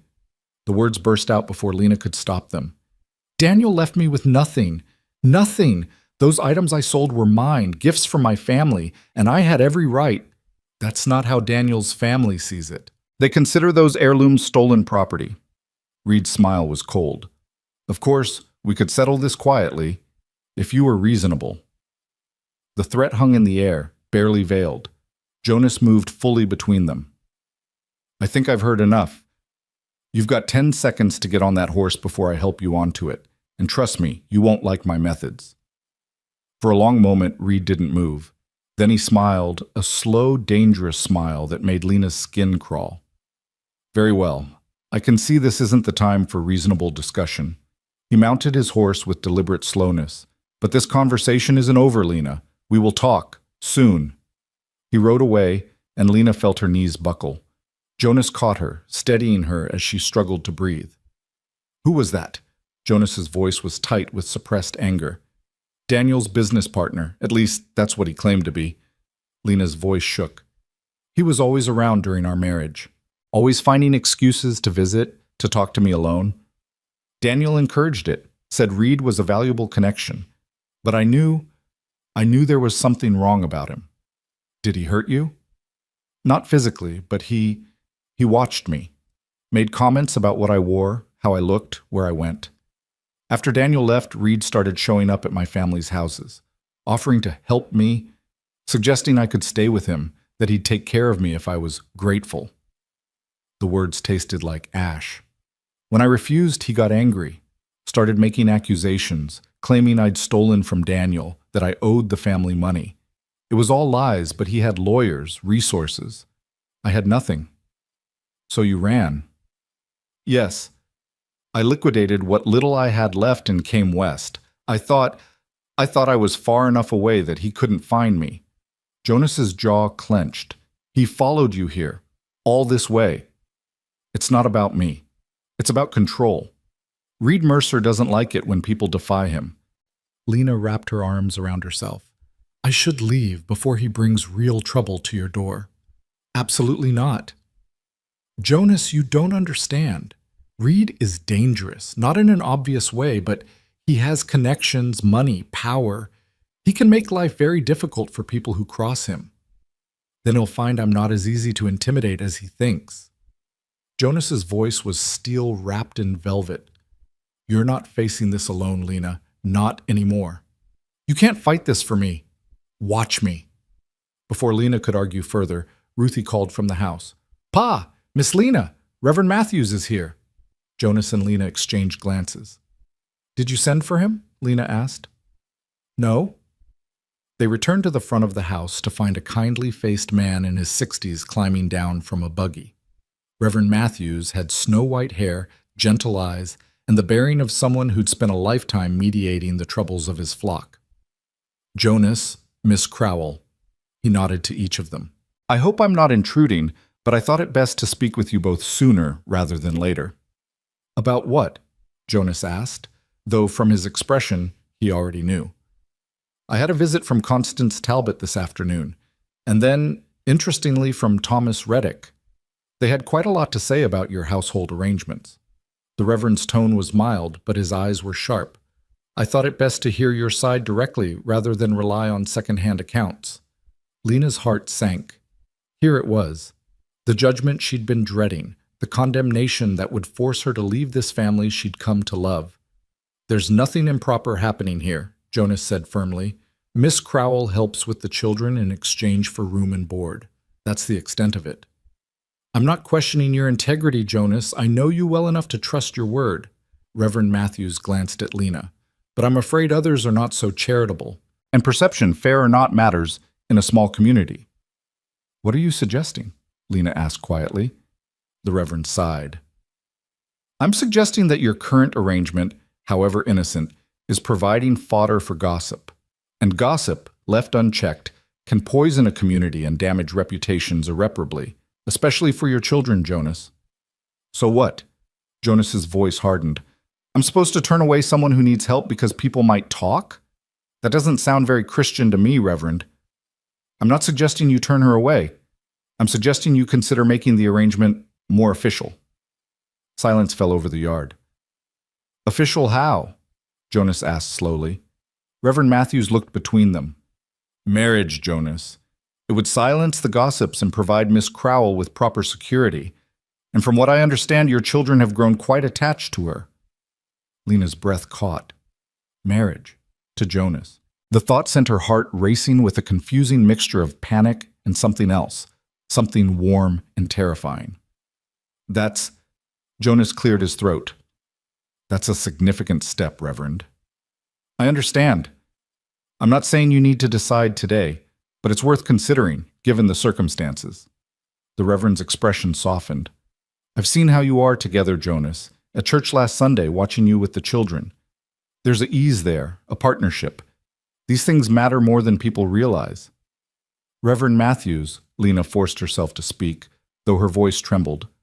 I appreciate your concern, but I won't trap Mr. Hale into a marriage of convenience just to silence gossips. He's been kind enough to help me. I won't repay that by forcing him into something he doesn't want. Does it look like I'm being forced? Jonas asked quietly. Lena turned to him, startled. What? The Reverend has a point. Marriage would solve several problems at once. You'd have legal protection from Reed Mercer and anyone else trying to cause you trouble. The children would have a mother figure who's already proven herself. And the gossips would have nothing left to gossip about. But you don't love me. You barely know me. Jonas's expression was unreadable. I know enough. And love, real love, is built over time, isn't it? Through shared work and trust and commitment. We already have the foundation. The rest could come. Jonas, I'm not proposing right now, he said quickly. I'm just saying the Reverend's suggestion isn't as crazy as it might sound. Will you at least think about it? Lena couldn't speak. couldn't process what was happening. 3 weeks ago, she'd been rejected and humiliated. Now a good man was calmly discussing marriage like it was a logical solution to a practical problem. "I should let you two talk," Reverend Matthews said gently. "But Lena, I want you to know, whatever Thomas Reddick has said about you, I don't believe it. I've seen you with Jonas's children. I've seen the light that's come back into this family. That tells me more about your character than any gossip ever could." He climbed back into his buggy and drove away, leaving Lena and Jonas standing in the yard, the weight of unspoken possibilities hanging between them. "You don't have to decide anything now," Jonas said. "But I meant what I said. The idea isn't as strange as you think. It's strange to me. Marriage should be about love, about what? Passion? Romance?" Jonas's voice was gentle but firm. "Lena, I loved my wife, loved her deeply. But you want to know what made our marriage work? It wasn't grand gestures or constant excitement. It was showing up every day, working together, choosing each other again and again. That's what marriage is. And we already do that." Lena's eyes stung. "I'm scared." "Of what?" "Of failing again. Of disappointing you. Of—" Her voice broke. "Of letting myself hope for something good, only to have it destroyed." Jonas reached out slowly, giving her time to pull away. When she didn't, he took her hand, his calloused palm warm against hers. "I can't promise you'll never be disappointed. I'm human. I make mistakes. But I can promise I'll never deliberately hurt you, never use you, never make you feel less than you are. Is that enough to build on?" Lena looked at their joined hands, then up at his face. Jonas Hale, steady, kind, strong Jonas who'd stopped in the rain for a stranger, who'd opened his home without hesitation, who defended her against gossips and offered her a future when she'd thought she had none. "I need time to think," she whispered. "Take all the time you need." He squeezed her hand gently before releasing it. "But know this. Whatever you decide, you still have a place here. No pressure, no expectations, just an open door." That night, Lena lay awake long after the household had settled. Marriage to Jonas. The thought circled her mind like a persistent bird. She didn't love him, not the way she'd thought she loved Daniel all those years ago, but maybe that was a good thing. Maybe that girlish infatuation had blinded her to Daniel's faults, made her overlook warning signs that could have saved her heartbreak. What she felt for Jonas was different. Respect, gratitude, trust. A deep appreciation for his character and the way he loved his children. A growing warmth when he smiled at her across the table. A sense of partnership that had developed naturally over 3 weeks of shared work. Was that love? Could it become love? And what about Reed Mercer? If she stayed here unmarried, she remained vulnerable to his manipulation. But as Jonas's wife, she'd have legal protection, a family to stand with her, a name that carried weight in this community. It was practical, sensible even. But marriage should be more than practical, shouldn't it? Lena turned over, punching her pillow in frustration. Through the thin walls, she heard Rose crying out in her sleep. Before she could think, Lena was out of bed and moving through the darkened house to the room the little ones shared. Rose sat up in bed, tears streaming down her face. "Mama," she whimpered. "I want Mama." Lena's heart cracked. She gathered the little girl into her arms, rocking her gently. "Shh, sweetheart, I'm here. You're safe." "I had a bad dream. Mama was there, but then she left, and I couldn't find her, and—" Rose dissolved into fresh sobs. "I know, baby, I know." Lena stroked her hair, murmuring comfort. "Dreams can be scary, but they're not real. You're here, safe and sound. Will you stay until I fall asleep?" "Of course." Lena held Rose until her breathing evened out and she drifted back into sleep. Then she gently laid her down, tucking the blankets around her small form. When she turned to leave, Jonas was standing in the doorway. "You're good with them," he said softly. "With all of them." "They're easy to love." Jonas stepped into the room looking down at his sleeping daughter. Rose doesn't remember her mother well. She was so young when Sarah died. Sometimes I wonder if she's mourning the idea of having a mother more than the actual person. Both are valid to mourn. "I know." Jonas turned to Lena, "but it made me realize something. These children need a mother, Not just someone to cook and clean, but someone who'll hold them when they cry, who'll make their lessons fun, who'll see them for who they are and love them anyway. He paused. They need you, Lena. Jonas, I'm not trying to manipulate you. I'm stating a fact. In 3 weeks, you've become essential to this family. We need you. I need you. His voice dropped. Not just as a helper, as a partner, as someone I can count on when the days are hard and the work seems endless. As someone who understands what it takes to keep all of this, he gestured around from falling apart.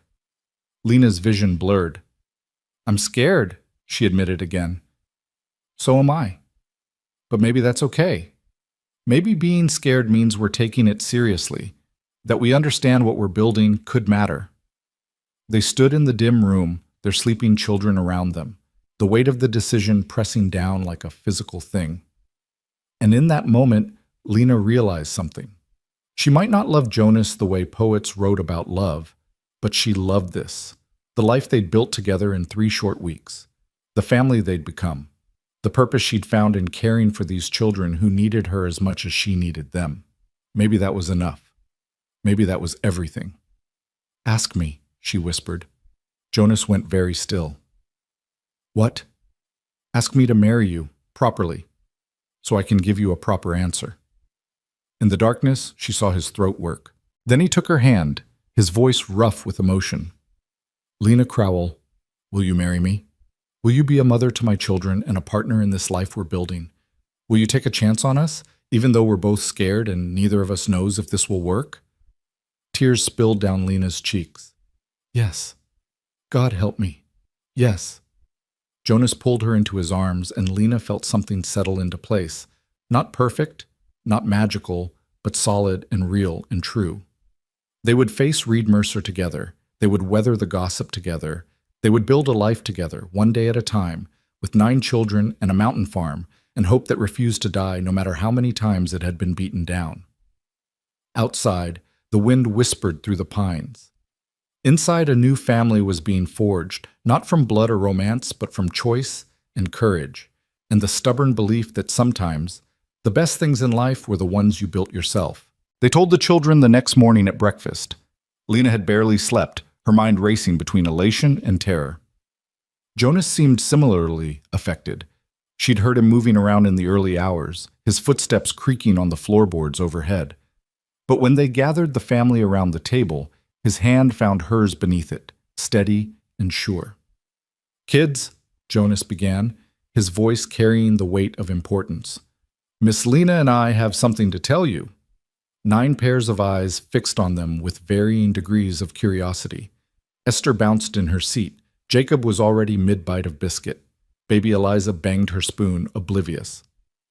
Miss Lena has agreed to marry me, Jonas continued, which means she'll be staying with us permanently, as part of our family. For a heartbeat, silence reigned. Then chaos erupted. Esther shrieked with delight and launched herself at Lena, nearly knocking her chair over. Rose started crying, happy tears from the smile on her face.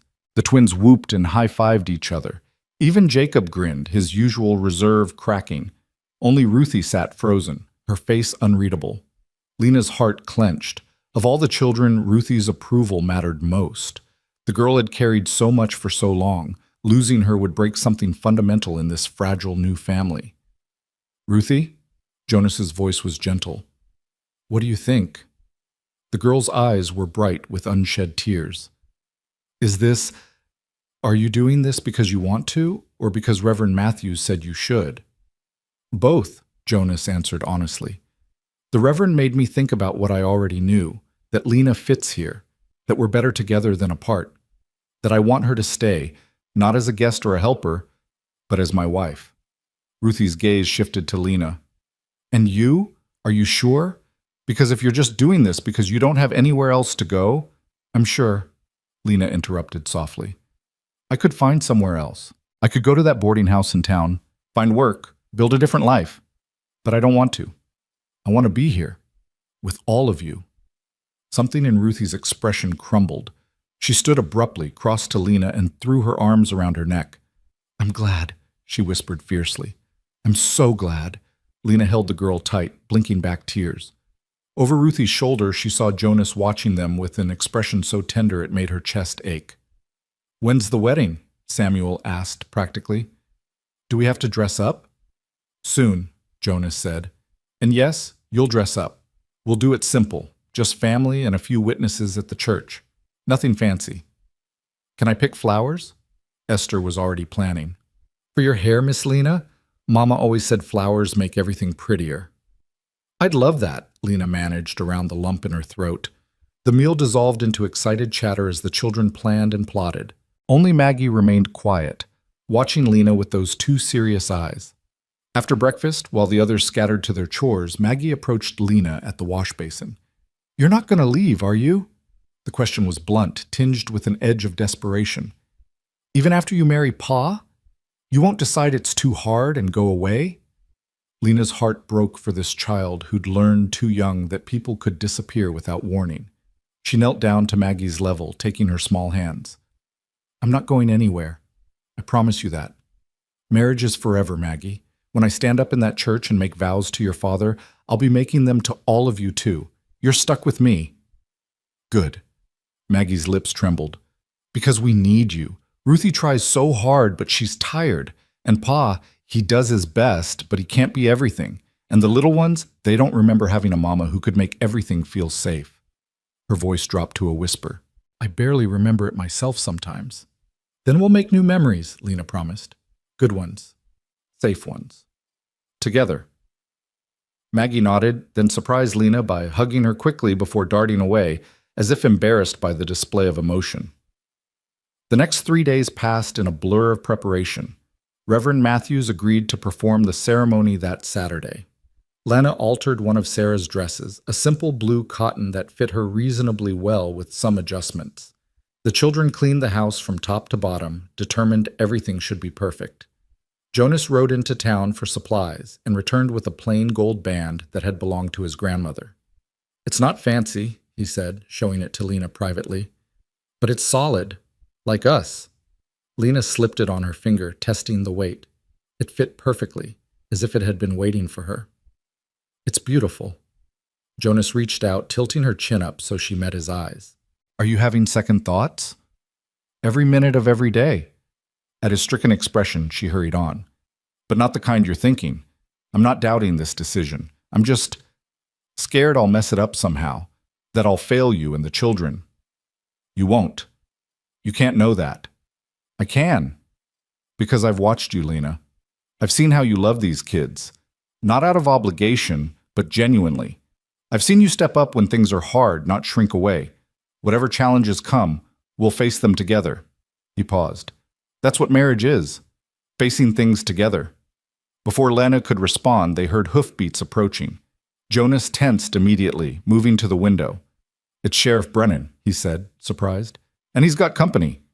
They went outside to find the sheriff dismounting, along with two men Lena didn't recognize. One was older, gray-haired, with the bearing of someone accustomed to authority. The other was younger, dressed in city clothes that marked him as an outsider. "Jonas, Miss Crowell." Sheriff Brennan nodded to each of them. His weathered face was grave. "I need to ask you some questions. This here is Judge Harrison from the county seat, and Mr. Philip Walsh, an attorney from Denver." Lena's blood ran cold. Denver, where Reed Mercer had connections, where Daniel's family lived. "What's this about, Sheriff?" Jonas asked, his voice carefully neutral. The attorney stepped forward, pulling papers from his satchel. "Miss Crowell, I represent the estate of Daniel Crowell. It has come to our attention that you are in possession of certain valuables that rightfully belong to the estate. We're here to recover those items and discuss the matter of restitution." "I don't have anything that belongs to Daniel's estate," Lena said, forcing her voice steady. "Everything I took when I left was legally mine, gifts from my own family, personal items, nothing more."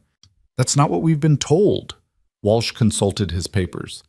"According to Mr. Reed Mercer, who witnessed the dissolution of your marriage, you removed a pearl necklace valued at $500, a set of silver candlesticks worth $300, and various other heirlooms totaling approximately $2,000 in value."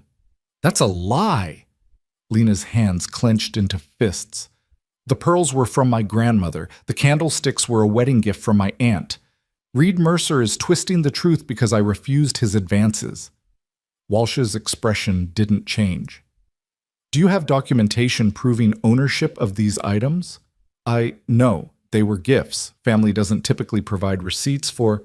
Then we have a problem. Mr. Mercer has provided sworn testimony that these items belong to your former husband. In the absence of proof to the contrary, we must assume his testimony is accurate. This is ridiculous, Jonas interjected. You're taking the word of a man who's been stalking Miss Crowell across state lines, who showed up at my property making threats. Are you accusing Mr. Mercer of misconduct? Judge Harrison spoke for the first time, his voice carrying judicial weight. I'm saying he has ulterior motives for these accusations, Jonas said carefully. Motives or not, the law is clear. If Miss Crowell cannot prove ownership of the items in question, she may be liable for theft. Walsh turned back to Lena. Where are these items now? Lena's mind raced. She'd sold most of her possessions to fund her journey west. The pearls had gone to a jeweler in Kansas City, the candlesticks to a pawnbroker in St. Louis. All of it converted to cash that had paid for wagon passage, supplies, the endless expenses of survival. I sold them, she admitted. Months ago. I needed the money to live. So you've already disposed of stolen property. Walsh made a note. That complicates matters significantly. They weren't stolen. Lena's voice rose. This is all Reed Mercer's doing. He's using Daniel's family to harass me because I refuse to. She couldn't finish, couldn't bring herself to say the words in front of the sheriff and the judge. Jonas moved closer, a wall of support at her back. What exactly are you here to do, gentlemen? We have a warrant for Miss Crowell's arrest on charges of theft, Judge Harrison said heavily. She can come voluntarily, or the sheriff can compel her. Either way, she'll need to return to Denver to face these charges. No. The word came out flat, final. She's not going anywhere. Mr. Hale, I understand your protective instinct, but the law is being manipulated by a man with money and connections to persecute a woman who's done nothing wrong. Jonas's voice was steel. I won't stand by and watch it happen. Sheriff Brennan cleared his throat uncomfortably. Jonas, I know Miss Crowell seems like a good woman, and I got no love for city lawyers coming out here throwing their weight around. But this is a legal matter. I got a warrant signed by a judge. I have to enforce it. Then you'll have to arrest me too, Jonas said, because I'm not letting you take her. Pa, what's happening? They all turned to find the children gathered on the porch, Ruthie holding baby Eliza, the others clustered around her with wide, frightened eyes. Samuel stood at the front, his young face set with protective fury. Go inside, kids, Jonas said quietly. They're trying to take Miss Lena, aren't they? Ruthie's voice shook. We heard. They think she stole things. It's a misunderstanding, Lena managed. I'll sort it out. How? Maggie's voice was small, broken. How do you sort out lies? The question hung in the air, unanswerable. Judge Harrison's expression softened slightly as he looked at the children. Sheriff, perhaps we could delay enforcement of the warrant for a few days. Give Miss Crowell time to arrange her affairs, secure legal representation. And give her time to run, Walsh interjected sharply. Your Honor, with all respect, this woman has already demonstrated a pattern of fleeing from consequences. We need to take her into custody now. She's not running anywhere, Jonas said through gritted teeth. She's getting married on Saturday, to me, in front of the whole community. Does that sound like someone planning to flee? This gave the attorney pause. He exchanged glances with Judge Harrison. Married? The judge studied Jonas, then Lena. This isn't some scheme to avoid prosecution, is it? It's a scheme to build a life, Lena said, finding her voice. I came here looking for a fresh start. I found a man who needed help with his children, who offered me shelter when I had nowhere to go. We're getting married because we choose each other, because we fit, not to avoid anything. Nevertheless, the timing is convenient. Walsh's tone dripped skepticism. The timing is what it is, Jonas shot back, and it doesn't change the fact that these charges are baseless. If you want to take her into custody, you'll have to go through me. And then through half this community, because we don't take kindly to people being railroaded by rich men with grudges. Sheriff Brennan sighed heavily. Jonas, don't make this harder than it needs to be. I'm making it exactly as hard as it needs to be. Jonas's jaw set stubbornly. Tom, you've known me how long? 15 years? Have you ever known me to harbor a criminal? To support someone who was genuinely in the wrong? The sheriff shifted uncomfortably. No, but then trust me now. Lena Crowell is innocent. She's being targeted by a man who can't accept that she rejected him. Everything else is window dressing. Judge Harrison was quiet for a long moment, studying the scene before him. The protective man, the frightened woman, the children watching with desperate hope. Against my better judgment, he said slowly, I'm going to delay this warrant for 1 week. Miss Crowell will remain in your custody, Mr. Hale. She is not to leave the county. If she runs, you'll be held responsible. She won't run, Jonas said firmly. Furthermore, she needs to secure legal counsel immediately. These charges are serious, and they won't disappear just because you don't like them. The judge turned to Lena. Do you understand the gravity of your situation, Miss Crowell? Yes, Your Honor.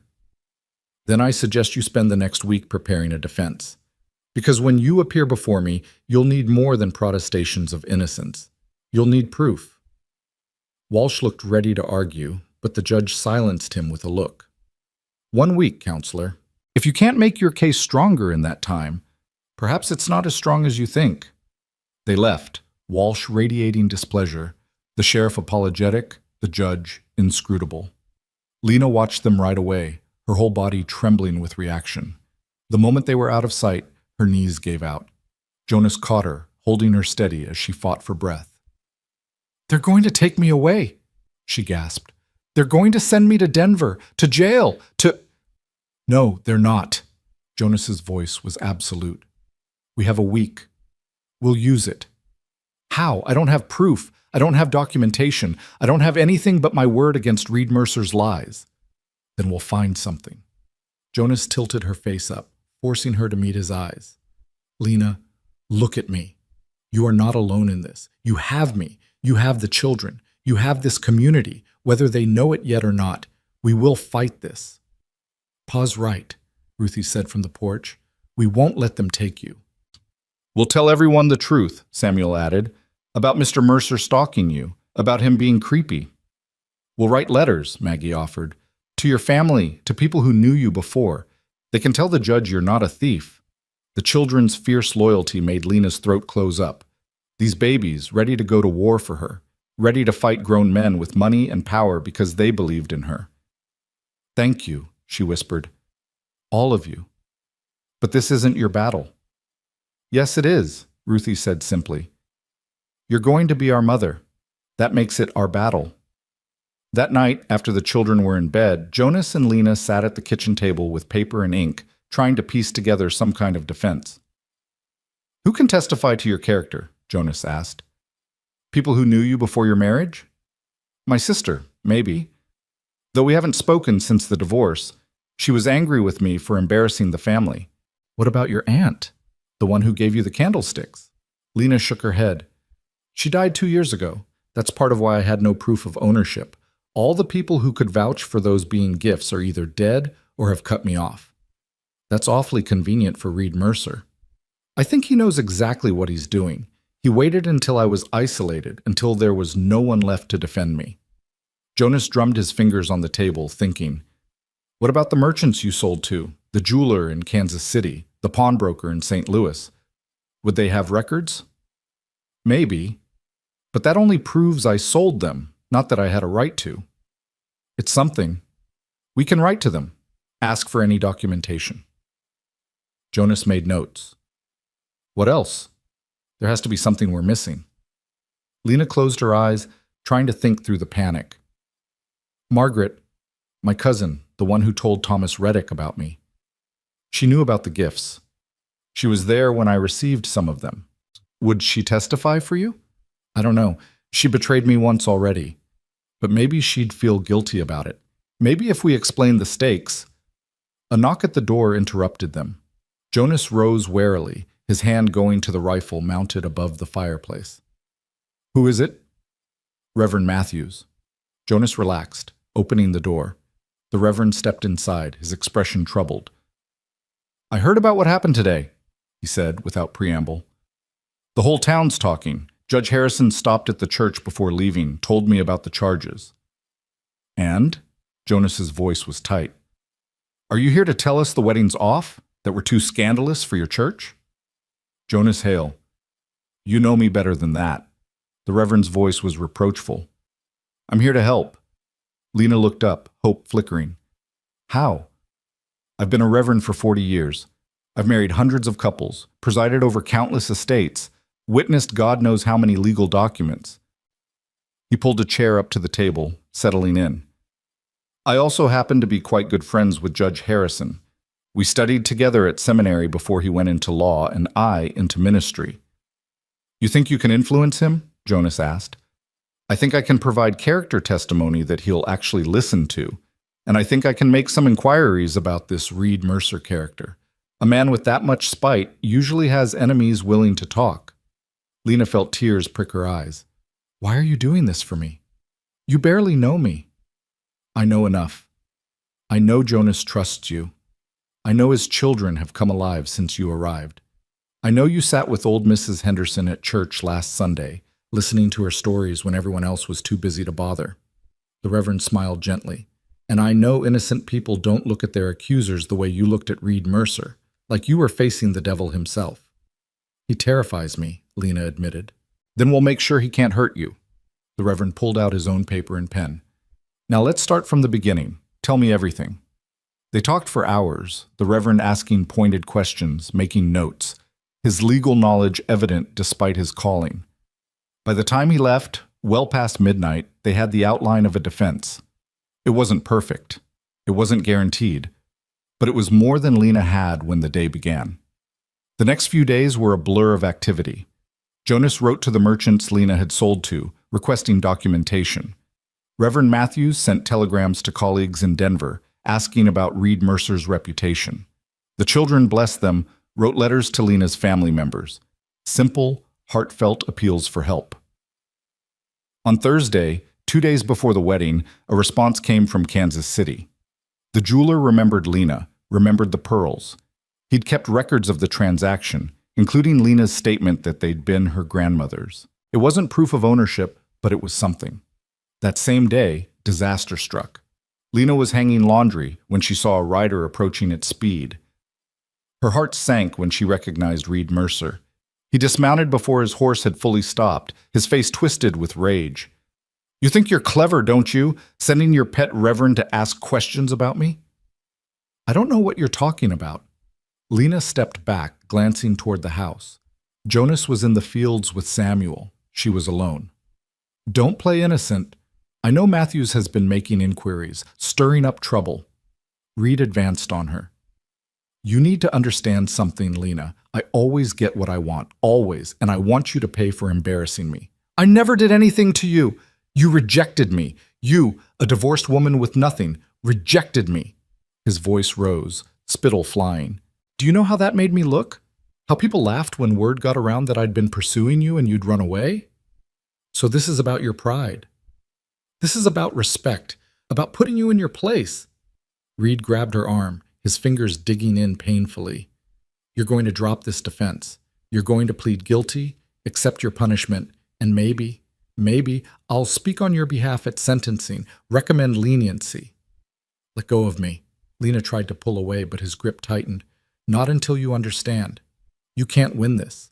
I have money, lawyers, connections. What do you have? A mountain farmer and his brats?" Reed's laugh was cruel. "They can't protect you. No one can." "I said let go." Lena shoved him hard, surprising him enough that he stumbled back. His expression darkened dangerously. "You little, is there a problem here?" Both of them whirled. Jonas stood 20 feet away, rifle in hand, pointed directly at Reed. His face was calm, but his eyes were deadly. "Mr. Hale." Reed straightened his jacket, trying to recover his composure. "I was just having a conversation with Miss Crowell." "Looked more like assault to me." A misunderstanding. I came to offer assistance, and she became emotional. You're lying, Jonas said flatly. And you're on my property without invitation, putting your hands on my future wife. That gives me the legal right to shoot you for trespassing and assault. You want to test whether I'm bluffing? Reed went pale. You wouldn't dare. Try me. Jonas didn't move, didn't blink. You've got 10 seconds to mount that horse. After that, I start shooting. For a moment, Reed stood frozen. Then survival instinct won over pride. He backed toward his horse, never taking his eyes off Jonas. This isn't over, he hissed. You can't watch her every minute. Eventually she'll be alone again. And when she is... Jonas fired a shot into the ground near Reed's feet. The man yelped and scrambled onto his horse. Next one won't be a warning, Jonas said calmly. Reed spurred his horse and fled, dust rising in his wake. The moment he was out of sight, Jonas lowered the rifle and rushed to Lena. Are you hurt? Did he... I'm fine. Shaken, but fine. Lena's voice trembled despite her words. Jonas, he's not going to stop. He's going to keep coming, keep threatening, until we stop him. Jonas's jaw set with determination. That's it. I'm done playing nice. Tomorrow, we're going to the sheriff.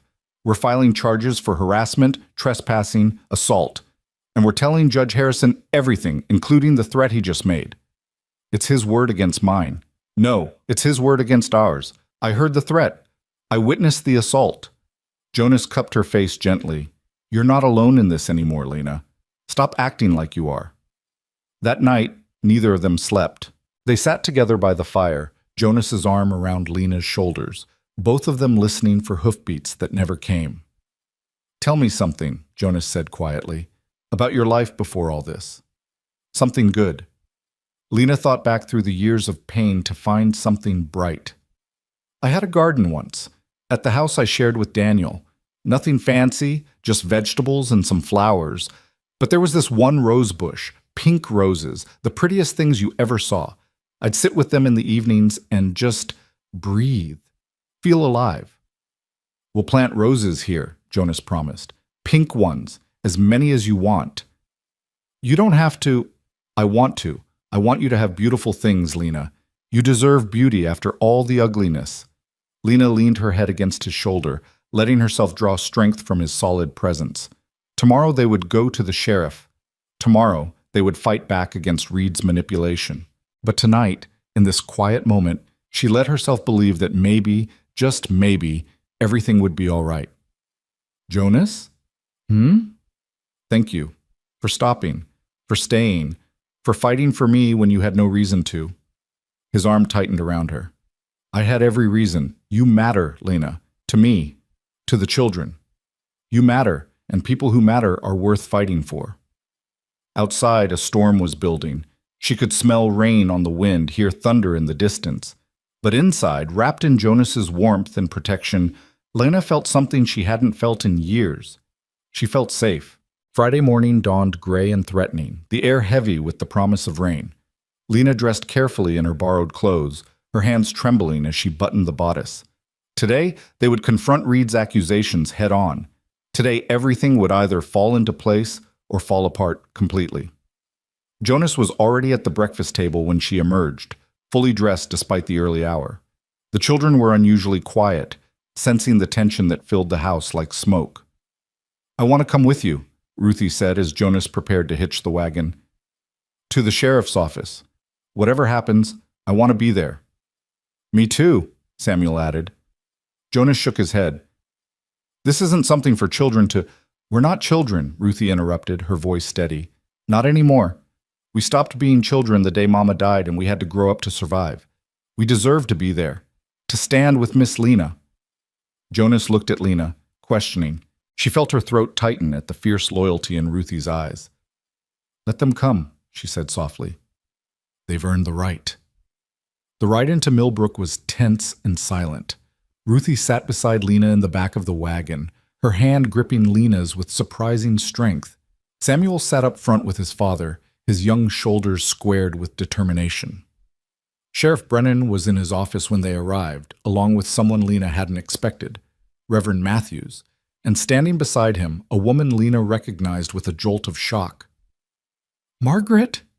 Lena's voice came out strangled. Her cousin stood nervously by the window, her hands twisting a handkerchief. She looked older than Lena remembered, worn down by something Lena couldn't name. "I'm sorry," Margaret blurted out before anyone else could speak. "Lena, I'm so sorry for what I did, for telling Thomas about everything. I didn't know he would use it against you like that. I thought he deserved to know the truth, but I should have let you tell him yourself." "What are you doing here?" Lena managed. "Reverend Matthews contacted me, told me what was happening about Reed Mercer's accusations."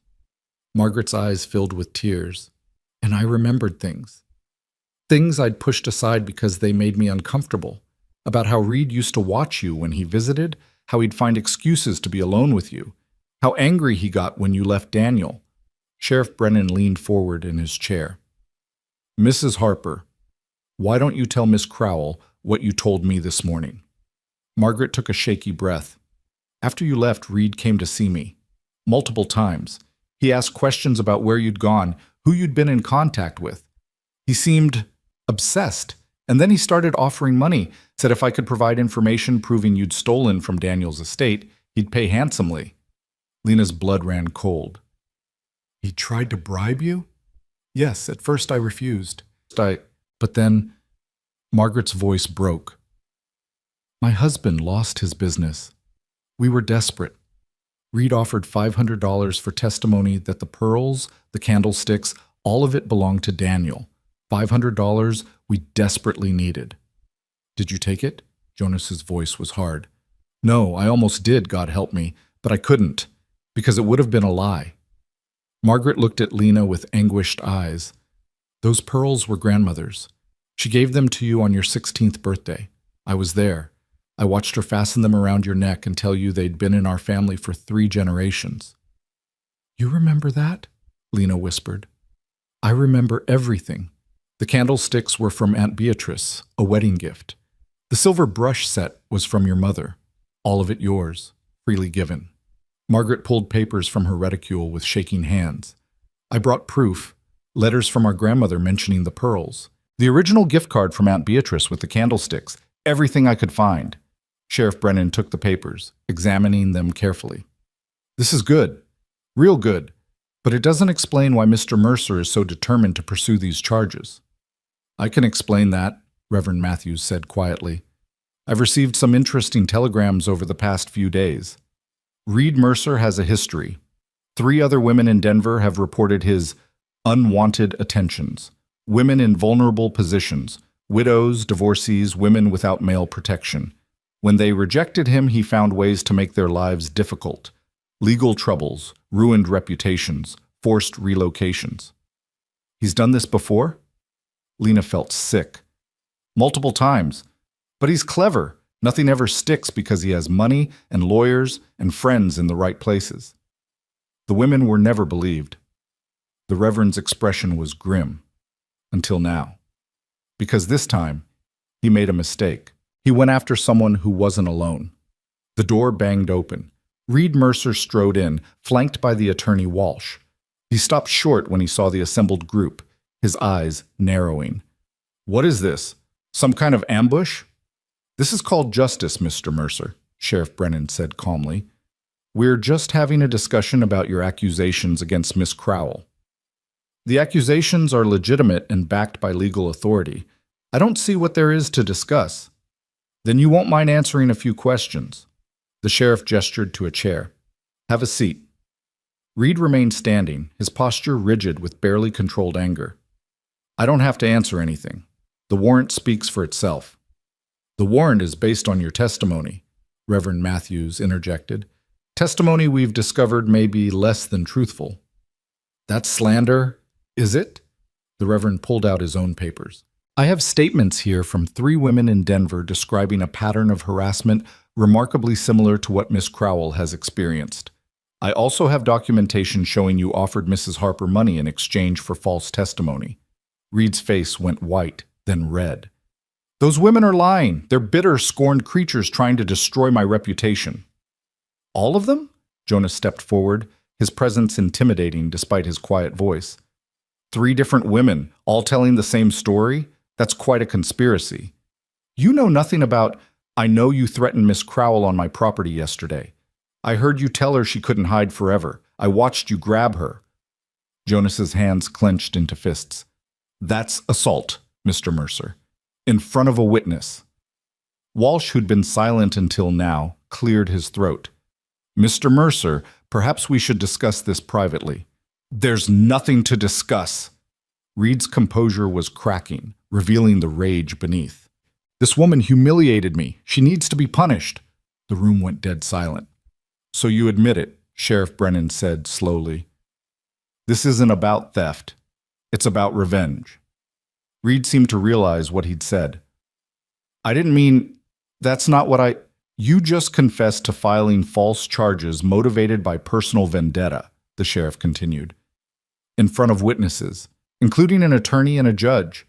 Oh yes, Judge Harrison asked me to keep him informed of developments. You can't prove the charges are false. Reed was sweating now, his careful facade crumbling. My testimony is as valid as anyone's. Except we have proof now. Margaret stepped forward, her voice stronger than before. Proof that everything Lena took was legally hers. Proof that you tried to bribe me to lie. Proof that you have a pattern of harassing vulnerable women. Proof that you assaulted Miss Crowell on my property, Jonas added. That's not civil anymore, Mercer. That's criminal. Reed looked around wildly, finding no allies. Even Walsh had stepped away, distancing himself from his client's meltdown. This is ridiculous, Reed tried one last time. You're all ganging up on me because of this. This woman who means nothing. She's divorced, barren, worthless. Why are you protecting her? Because she's not worthless, Ruthie said clearly from where she stood by the door. She's brave and kind, and she makes my father smile again. She helps us with our lessons and holds us when we cry and makes our house feel like a home. That's not worthless. That's everything, Reed sneered. A child's opinion means nothing. Maybe not, Sheriff Brennan said, but mine does. And based on what I've heard today, I'm arresting you, Reed Mercer, for filing false charges, attempted bribery, and assault. Mr. Walsh, your client is going to need a real good lawyer. You can't arrest me, Reed backed toward the door. I have rights. I have... He never finished. Jonas moved with surprising speed, blocking the exit. You're not running, not this time. 2 deputies appeared, responding to the sheriff's signal. They took Reed by the arms as he struggled and shouted, dragging him toward the cells in the back. This isn't over, Reed's voice echoed down the hallway. I'll get out. I have connections. I'll make you all pay. The door slammed shut, cutting off his threats. Walsh gathered his papers with shaking hands. Sheriff, I had no idea. If I'd known the charges were fraudulent. Save it for the judge, Brennan said wearily. You might want to consider who you represent more carefully in the future. The attorney fled, leaving the rest of them standing in stunned silence. Is it really over? Lena finally asked, afraid to believe. The charges will be dropped, Sheriff Brennan confirmed. And with Mercer in custody, he can't threaten you anymore. Judge Harrison will want formal statements from everyone, but the worst is past. Lena's knees went weak. Jonas caught her, steadying her as relief crashed over her in waves. Thank you, she managed, looking around at the people who'd stood with her. Jonas, Ruthie, Samuel, Reverend Matthews, even Margaret. All of you. I don't know how to... You don't have to thank us, Margaret said, wiping her eyes. I should be begging your forgiveness, for betraying your confidence, for almost taking his money, for not being strong enough to stand with you sooner. Lena crossed to her cousin and pulled her into a fierce hug. You're here now. That's what matters. They held each other, 2 women who'd been torn apart by circumstance finding their way back to family. There's still tomorrow, Ruthie said tentatively. The wedding. Is it still? Absolutely, Jonas said firmly, unless Lena's changed her mind. Lena looked at this man who'd fought for her, protected her, believed in her when she could barely believe in herself. Not a chance. The next morning dawned clear and bright, the storm having passed in the night. Lena woke to find the children already bustling with preparations. Esther and Rose had picked wildflowers from the meadow, daisies and black-eyed Susans and delicate mountain bluebells. Ruthie had pressed Lena's blue dress until it looked nearly new. Maggie had baked a cake, lopsided but made with love. Margaret had stayed overnight, helping with the final preparations. Now she stood in Lena's small room, fastening the pearl necklace, the same pearls that had caused so much trouble, around Lena's neck.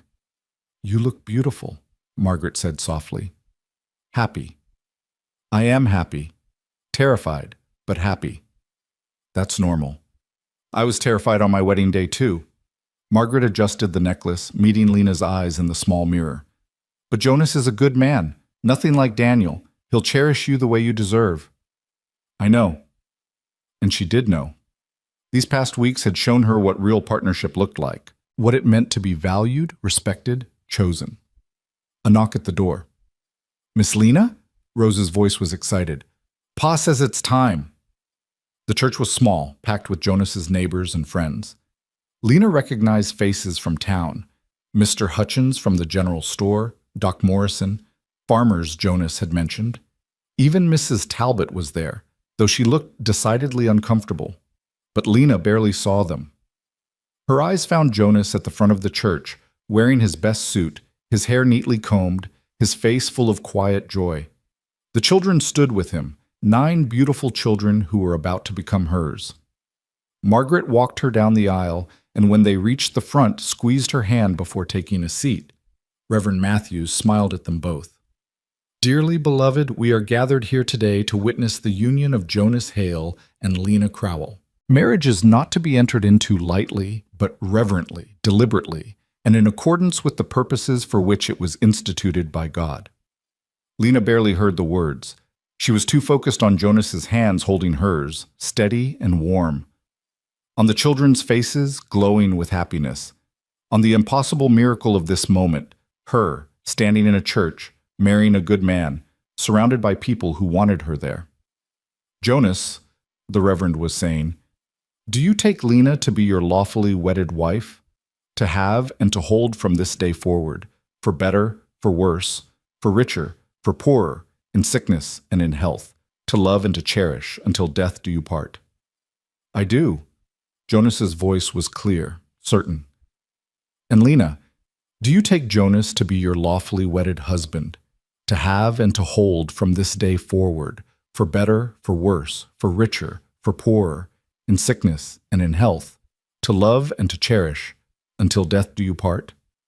Lena took a breath, thought of the journey that had brought her here, the rejection, the rain, the stranger who'd stopped when he didn't have to, the family who'd opened their hearts, the man who'd fought for her when no one else would. "I do," she said, and meant it with every fiber of her being. Jonas slipped his grandmother's ring onto her finger, the same ring she'd tried on days ago, now officially, permanently hers. "By the power vested in me," Reverend Matthews declared, "I now pronounce you husband and wife. Jonas, you may kiss your bride." Jonas leaned in, and their lips met in a kiss that was gentle, chaste, but full of promise. The church erupted in applause, the children loudest of all. They walked back down the aisle together, husband and wife, and Lena felt something settle deep in her soul. This was real. This was hers. This was home. The celebration afterward was simple but joyful. Someone had brought a fiddle, and there was dancing in the churchyard. The children ran wild, fueled by cake and happiness. Margaret pulled Lena aside at one point, tears streaming down her face. "I'm so happy for you," she said, "and I'm sorry. I'm so sorry I ever doubted you, that I let you think you were alone. We're family," Lena said simply. "We're allowed to make mistakes. What matters is we find our way back." As the sun began to set, Jonas and Lena loaded the children into the wagon for the ride home. Ruthie held sleeping Eliza. Rose curled up against Lena's side. The boys chattered about the celebration, already planning how they'd tell the story of the wedding for years to come. "Happy?" Jonas asked quietly, his hand finding Lena's. "More than I knew was possible." "Good. Because this is just the beginning." He was right. It was the beginning of their life together, a life that would have challenges and struggles, joys and sorrows. But they would face it all together, this patchwork family forged from loss and choice and stubborn hope. 3 months later, Lena stood in her garden, the garden Jonas had helped her plant, tending the rose bushes that were just beginning to bud. Pink roses, just like she'd remembered, just like he'd promised. Inside the house, she could hear chaos. Jacob and Daniel arguing over whose turn it was to feed the chickens. Esther practicing her reading aloud, stumbling over difficult words. Ruthie teaching Rose a song their mother used to sing. Jonas emerged from the barn, saw her, and smiled. That smile that still made her heart skip, even now. He crossed the yard, pulling her into his arms. "How are you feeling?" Lena rested her hand on her belly, where a tiny life was growing. The doctor had confirmed it last week. She was pregnant. After years of believing she was barren, after the shame and the certainty that she'd never bear children, here was proof that everything she'd been told was a lie. Scared, she admitted. Excited, overwhelmed. Normal, then. Jonas kissed her forehead. "We'll face it together. All of it." "All 10 children?" She laughed at his expression. "What? You didn't think 9 was enough?" "9 was perfect. 10 is going to be interesting." From the house, Ruthie called out, "Pa, Miss Lena, supper's ready." "We should go in," Jonas said. But Lena held him there a moment longer, looking at the house bursting with life, the children she loved as fiercely as if she'd borne them herself, the roses beginning to bloom. A year ago, she'd been broken, rejected, certain she had nothing left to offer the world. She'd stood in the rain believing her life was over. She'd been so wrong. Her life hadn't ended that day. It had begun. The moment a mountain man with 9 children stopped and said, "You need a place, we need one too." Now she had both. A place and a purpose. A family and a future. A man who chose her every single day, and children who called her Ma without hesitation. And in 7 months she'd hold a baby of her own. Proof that she'd never been broken, only bruised. That second chances existed, that sometimes the best things in life came after you'd given up hope. "Lena?"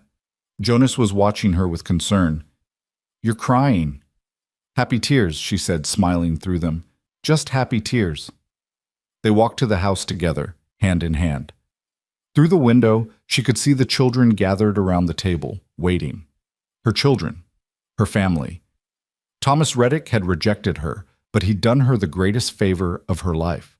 Because if he'd accepted her, she never would have stumbled into the rain, never would have collapsed under that sycamore tree, never would have been found by the man who saw her worth when she couldn't see it herself. Reed Mercer was in jail, awaiting trial. The charges against her had been dropped. The gossips had moved on to other scandals. And she was exactly where she was meant to be. That evening, after supper, after the dishes were washed and the children tucked into bed, Lena sat at the table and began to write. Not to herself, but to women like her. Women who'd been told they weren't enough. Women trapped in bad marriages or running from dangerous men. Women who thought they were broken beyond repair. She told them her story. About rejection and rain and a family that chose her. About standing up to lies and finding the courage to hope again. About how the darkest moments could lead to the brightest futures. When she finished, she showed the letter to Jonas. "You're going to send this?" he asked after reading. "I'm going to send it to every Women's Aid Society, every church, every boarding house between here and Denver. If my story can help even one woman find her courage, it's worth it." Jonas pulled her close.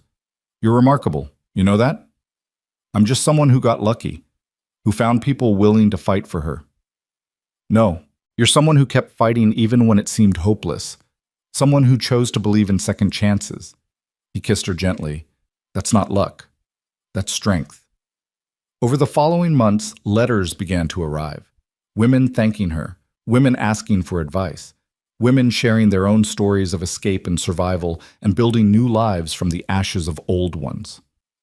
Lena answered every single letter.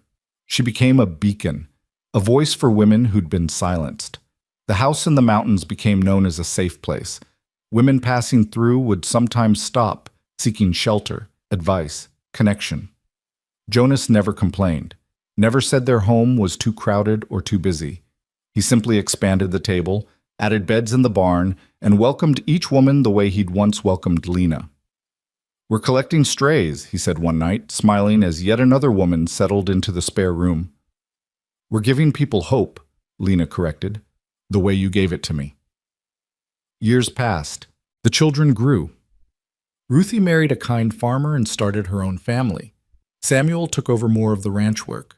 The younger ones thrived, secure in the knowledge that they were loved.